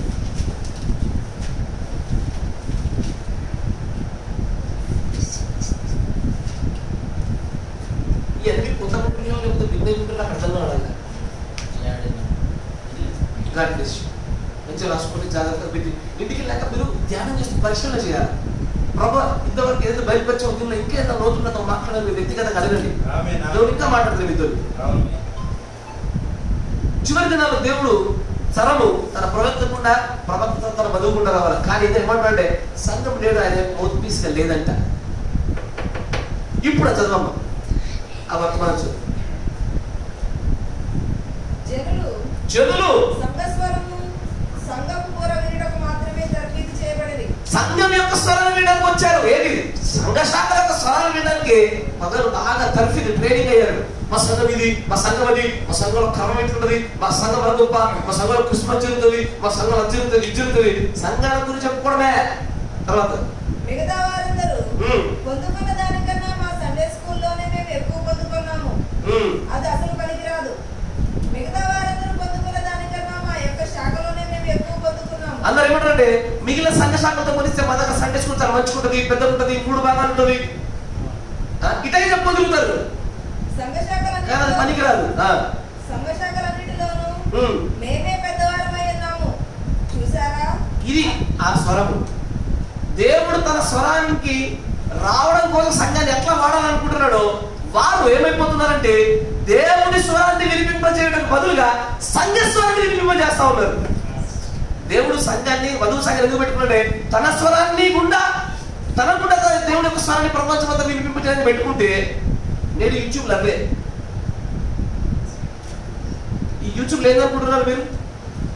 ఈ ప్రపంచం అంతా దేవుని స్వరాన్ని తన వధువు గుండా వినని వాడంటూ ఎవడు ఉండకుండా చేసేదే ఈ యూట్యూబ్. నా మాట వింటున్నారా? లేకపోతే యూట్యూబ్ లేకపోతున్నటువంటి క్రైస్తవ యొక్క బలము ఇప్పుడు వేరే అయిపోయిందా? ఒక మాట ఆలోచించే, యూట్యూబ్ అయితే 10 ఏళ్ల కింద వచ్చినాయి, అంతేనా? అంటే 10 ఏళ్ల కింద క్రైస్తవులు లేరా? బోధకులు లేరా? బోధలు లేవా? బోధించిన వాటిని మళ్ళీ జ్ఞాపకం చేసుకునే విధానాలు లేవా? ఇప్పుడే కొత్త వచ్చింది పద్ధతి. 10 ఏళ్ళ కింద క్రైస్తవులు ఉన్నారు, బోధకులు ఉన్నారు, బోధ ఉందిగా, నెప్తి తెచ్చుకోవడం, రాసుకోవడం, మరలా మననం చేసుకోవడం, ధ్యానం చేసుకోవడం లేదా? ఇప్పుడే కొత్త ఈ పద్ధతి వచ్చిందా? అంటే అంతకుముందు చెప్పినట్టు మర్చిపోయారు అందరూ. ఇదేంటో తెలుసా? త్రూ ద 4th dimension, 4వ పరిమాణం గుండా God is using his brides voice. తన వధువు యొక్క స్వరాన్ని ప్రపంచం అంతా వినిపింపజేస్తా ఉంది. అందరికీ అయితే రిఫైండ్ ఆర్ పెరిష్, విని మార్చుకోండి లేదా నశించుకో. ఊరికే పెట్టినే కాదు యూట్యూబ్. ఎట్టబడతా కొట్టాను ఎట్టా అనుకునే గొంతు కొట్ట మూసుకుపోతుంది ఒక రోజు నాడు. దాని వెనక అర్థం తెలియదు. నేను అందుకే ఒక వర్తమానం చెప్పా, వధువు సైతము పాక్షికంగా ఆ మరణ వృక్షంలో పాక్షికంగా భాగస్తురాలే. ఇది ఆ పాక్షికత. మన నాలుగు పరిమాణాన్ని వాడుతున్నాం ఇక్కడ. దేనికోసం అయ్యా? పాక్షికంగా మనం వాడాల్సింది ఉందని. ఎందుకంటే అది కొంతమందికి ఇక్కడ దేవుడు బయలుపరుచున్న ఈ దేవుని స్వరాన్ని వినిపించే ఆ ప్రపంచానికి. వినువాడికి ఆశీర్వాదం, వినని వాడికి శిక్ష, మరణం. కానీ నేడు ప్రజలు సంఘాలకు ఉన్న దేవుడు ప్రజలందరికీ తన స్వరాన్ని వినిపింపజేయాలనుకుంటే సంఘాలు తమ స్వరాలే వినిపింపజేస్తా ఉన్నాయి. మొత్తంగా మాట్లాడిన కథ. అసలు నేను ఒక విషయం చెప్తా. సంఘకాల పుస్తకం, ఆ ఒక్క పుస్తకం ఇప్పటి వరకు నేను మీకు చెప్పిన వర్తమానాలు అన్నింటిలో దగ్గర 300 దాటినాయిగా. యూట్యూబ్ అర్థమవుతుంది. 300 పై చెప్పిన వర్తమానంలో 95% వర్తమానాలని సంఘకాలం నుంచి చెప్పాను మీకు. నేను నికోలైతే క్లియర్ దాంట్లో వచ్చే ఎటర్నల్ రివార్డ్స్, పరలోక సంపాదన దాంట్లో వచ్చే యూ నేమ్ ఎనీథింగ్ 95% వర్తమానాలని సంఘకాలం నుంచి చెప్తున్నాను నేను మీకు. 95% చూసే కళ్ళు పెట్టి అర్థమవుతుంది. అసలు ఎత్తిన వర్తమానం ఎత్తకుండా చెప్పినా మన జీవితం సరిపోయిన వర్తమానం లేదు దాంట్లో. ఒక్క పుస్తకంలో నేను చెప్పేది మొత్తం అని కాదు. నాకు అనిపిస్తే అప్పుడు మీకు 12 మొత్తం ఎప్పుడైపోతే ప్రభావం కూడా నేను ఒక బుక్ ఏదో తెలియదు. అది ఎప్పుడైపోతే అర్థం తెలియదు నాకు. ఇంకా తీస్తున్న కొద్దీ నాకు అది కనబడుతున్నా ముచ్చట. ఇన్ని వర్తమానాలు ఉంటే నీవు దేవుడి యొక్క మౌత్ పీస్ నుండి ఆయన స్వరాన్ని ప్రపంచాన్ని వినిపింపజేయడం మానేసి ఇక ఎత్తిన కాదు పొందాక పక్క పాస్టర్ తిట్టడమే. వాణిదిచ్చా వీనిదిచ్చా వాణిదిచ్చా వీనిదిచ్చా విశ్వాసం తప్పిదనం బట్టి వాళ్ళ మీద వర్తమానం తయారు చేయ. ఊరిని దేవుడి స్వరం ఎప్పుడు వస్తుంది? ఎప్పుడు వస్తుంది దేవుడి స్వరం? ఇక నేను చెప్తున్నా కదా, మనం వారం పొడుగుతో కూర్చున్నా ఈ వర్తమానాలు అయిపోవు. మనం ఇదివరకు అయితే పాతే అయిపోవు. కొత్త వాడి పక్కన పెట్టండి. నేను చెప్పే గుర్తున్న క్రీస్తు సిద్ధాంతం మినిమం 100. నాకు అనిపిస్తుంది పని ఎప్పుడైపోతే ఎప్పుడు ముగించాలా. నాకు అందుకే నేను మెల్ల గంట నుంచి గంటరాలు చేశాను. మెల్ల గంట నుంచి 2 గంటలు చెప్తున్నాను. మీరు గమనిస్తున్నారు లేదు? తప్పట్లేదు అయ్యా. 45 నిమిషాలకి కుదించాలనుకుంటే ఈ వర్తమాన భారం అధికంగా అయిపోతుంది. చాలా ఉన్నాయి, చాలా ఉన్నాయి, చాలా ఉన్నాయి. ఎత్తిన విషయాలు ఎత్తకుండా చెప్పుకున్న జీవితాలు సరిపోవు కదా. అంత ఉంది దేవుడి స్వరం ఇక్కడ. దాన్ని వినిపింప చేయకుండా ఎందుకు తిట్టుకుంటారో అర్థం కాదు. ఒకవేళ ఒక పాత్ర సరిగ్గా లేదనుకోండి, ఖండించండి. తప్పని చెప్పండి. బుద్ధుంటే మార్చుకోవడం లేదు, వదిలేసాను అంతే. పడి నెలల తరబడి వారాల తరబడి 3 గంటల వర్తమానం చెప్తారు. గంట నడిచేది పక్కన తిప్పలేదు. 3 గంటల వర్తమానం ఉంటే గంట నడిచేది పక్కన తిప్పడమే. అర్థం కాదు. అందుకే అంటాడు దేవుని ప్రవక్త, ఈ రోజున సంఘాలు దేవుడి స్వరాన్ని పెట్టుకునే మౌత్ పీస్ గా మైకులుగా ఉండకుండా తమను గురించి తాము చెప్పుకోవడమే. తమ సంఘం ఇట్లా, తమ సంఘం అట్లా, మా విశ్వాసం ఇట్లా, మీ విశ్వాసం అట్లా, మీ కాపరి ఇట్లా, మా కాపరి ఇట్లా. ఇదే నా పొద్దాక చేసేది. అయ్యో అది తగదు అన్నాడు ఆయన. అవునా? అది సరిపోదన్న పదం వాడు. English that's wrong. తప్పదు. విశ్వాసకు అప్పు చెప్పాల్సింది ఏదో దేవుని స్వరాన్ని వినిపింపజేసి వారు సొంతంగా దేవుని స్వరాన్ని ఎట్లా వినిపింపజేయడం వాళ్ళకి ట్రైనింగ్ ఇవ్వండి అయ్యా. కొందరు పాస్టర్లు ఉంటారు ఏమని మొత్తం 2 నిమిషాలు గక్కెత్తే నాకు ఎప్పుడు విలువని అని చెప్పి భయపడే పాస్టర్లు కొంతమంది ఉంటారా? అక్కడ ఉంటారా? 2 నిమిషాలు ముందే చెప్పేస్తే బర్మని చెప్పేస్తే మళ్ళీ రేపు పొద్దున్న నాకు గౌరవాన్ని ఇవ్వరేమో, విలువని ఇవ్వరేమో. ఊరిని నిత్యం ఊరిని ఊట కదయ్యా అది. నేను మోకరించి ప్రభా కొత్తది తీస్తాడు నాకు. అంతే కదా. ఇంకోటి కొత్తది ప్రభా, ఇంకోటి కొత్తది ఇస్తాడు. నాకైతే విస్తారంగా ప్రేమించిన విస్తారంగా చూసిరా మన తల వెంట్రుకలు కలిసి పాదాలు కడుగుతుంది స్త్రీ. అది చూసినప్పుడు కొత్త వాక్యాలు బయటకు వస్తుంది. అదే వాక్యాలు చూస్తుంటే కొత్తది వస్తుంది. ఒక్క చోట గిడి కొద్ది దొరుకుతుంటే ఏమంత బాధ. నిత్యము ఊరేడి బండల నుంచి మనం నీళ్ళు అవుతున్నప్పుడు అన్నీ అయిపోతే ఏమంటారు అంటే విశ్వాసం. ఏమంటారు నేను అన్ని చెప్పొద్దు. మన ఏది మోటార్ రైడింగ్ నేర్పించినప్పుడు మొత్తం నేర్పిస్తే ముందు ఎప్పుడు వెళ్ళిపోతున్నాను అన్నట్టు, ఆ టైంకి నీళ్ళు తీసుకురాపో, కూల్ డ్రింక్ తీసుకురాపో, అన్నం తినరాపో అన్నట్టు మొత్తం అని చెప్పేస్తే పాస్టర్ ఎక్కడ పట్టించుకోరని. మూర్ఖత్వం కాకపోతే నువ్వు మొత్తం చెప్తాడు. అసలు రణంగారు లాంటి నేను సముద్రం అంతట్లో నీటి చుక్క నేర్చుకున్నాను.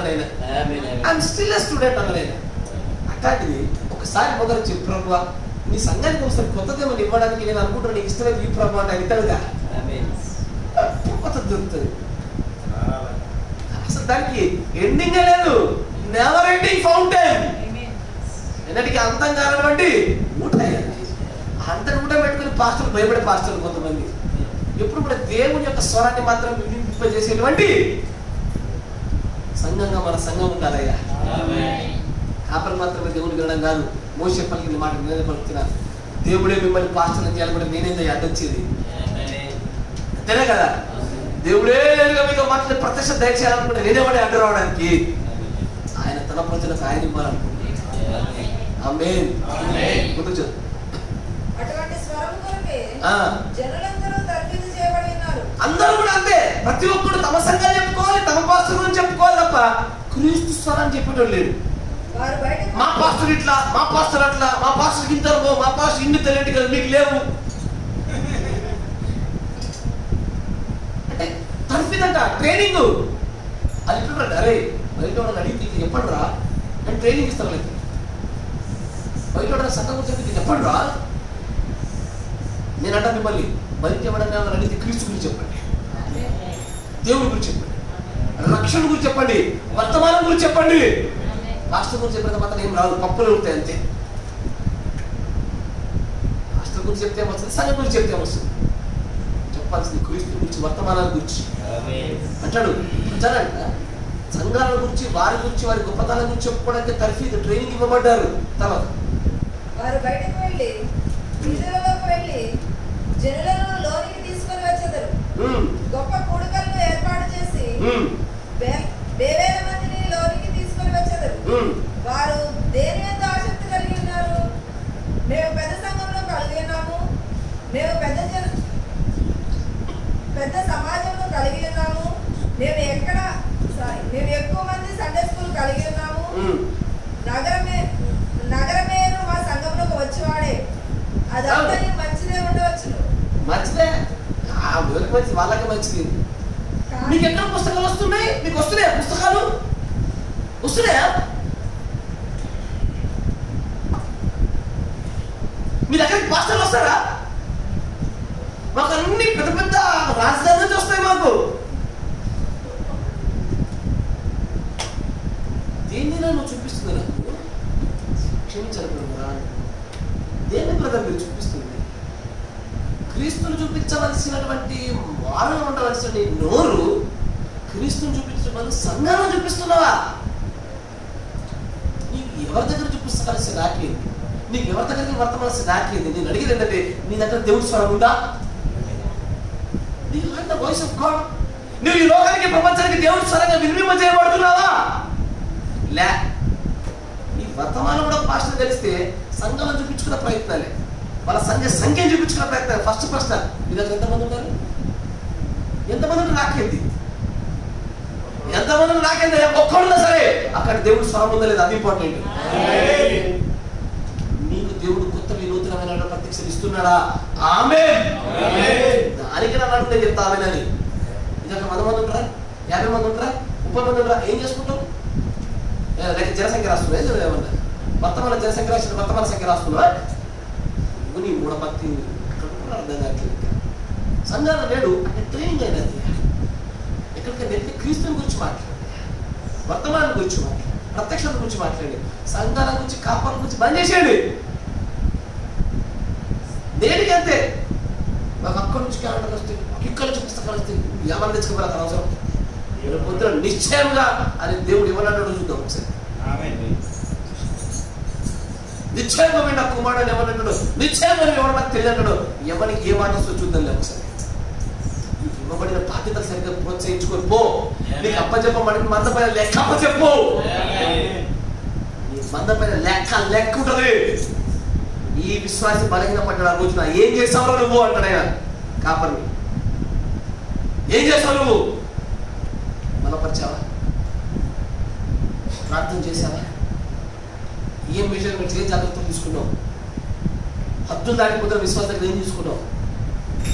అన్నిటికి లెక్క ఉంటుంది. లెక్క సాధారణం అనుకుంటున్నారా? ఈ ఇన్కమ్ ట్యాక్స్ వాడు వస్తే లెక్క చెప్పలే చచ్చిపోతుంది జనాలు. దేవుడు వచ్చి అడిగి లెక్క ఎట్లుండదు. మన రీసెంట్గా గవర్నమెంట్ ఆఫీసర్ అంట, ఇంట్లో పోగానే బయటకు చూసినట్ట లోపల ఇన్కమ్ ట్యాక్స్ ఆఫీసర్స్ ఉన్నారంట, కథ అక్కడనే లబోదీప జీవనం కొట్టుకుంటున్నారు, చుట్టూ కొట్టుకుంటున్నారు.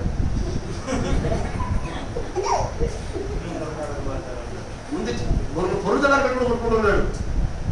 నేను అనుకున్నాను మనుషుల లెక్క కింద భయపడుతుంది, దేవుడు లెక్క గిట్ల అవుతుంది, ఎట్లా చెప్తాడు వీడు? మనుషుల లెక్క పోలేడు బతిలాడు కాలు మొక్తాడు వదిలితాడేమో. దేవుడు అప్పటికి కృప అయిపోతుంది. కృప లేదు అప్పుడు తీర్పుల లెక్క ఏం చెప్తావు ఆయన? నువ్వు అడిగిన ప్రతి మాటకి లెక్క చెప్పాలా? ఒక రోజున నువ్వు పలికిన ప్రతి మాటకి, ప్రతి నడకకి, ప్రతి ఆలోచన లెక్క చెప్పాలా? నీ సరుగులు గొలుగులు విధేయత అవిధేయత రెండు లెక్క చెప్పాలా? నేను మళ్ళీ చెప్తున్నా, మీరు నేనని కాదు, దేవుని సేవకులు ఎవరైనా సరే లేఖన ప్రకారం ఎదిరించగలిగేటువంటి సత్తా మీరు ఉంటే ఎదిరించాడు, లేకపోతే ఊరకుండు ఆయన దేవుడిని తెచ్చుకోండి. మీరు కాపరితో ఎలాగ ప్రవర్తిస్తున్నారు? దేవుడితో ప్రవర్తిస్తున్నట్టే. నా మాట మీరు విన్నారా? కాపరితో మీరు ప్రవర్తించు విధానం దేవుడితో ప్రవర్తించు విధానమే. కాపరి చేర్చుకున్నట్లే దేవుడు చేర్చుకున్నట్లు. నా మాట వింటున్నారా? జాగ్రత్త. నేను మరలా మంద వ్యవసాయం చెప్తున్నా కూడా చాలా మంది గ్రహించలేకపోతే నాకు అర్థం కావడం ప్రత్యక్షత లోపల. కాపరిని చేర్చుకుని చాలా మంది, కొంతమంది కాపర్లకి ఇబ్బంది పెట్టాలి, కాపర్లు దూరం ఉంటున్నారు. దేవుని దూరం పెట్టాడు కదా, అది ఏ లేఖనం చూపించాలి మీకు? నేను ఏ లేఖనం చూపించాలి? కొంతమంది కాపర్ 10 నిమిషాలు మర్చుకుంటే అన్ని చెప్పాలి కాపర్కి.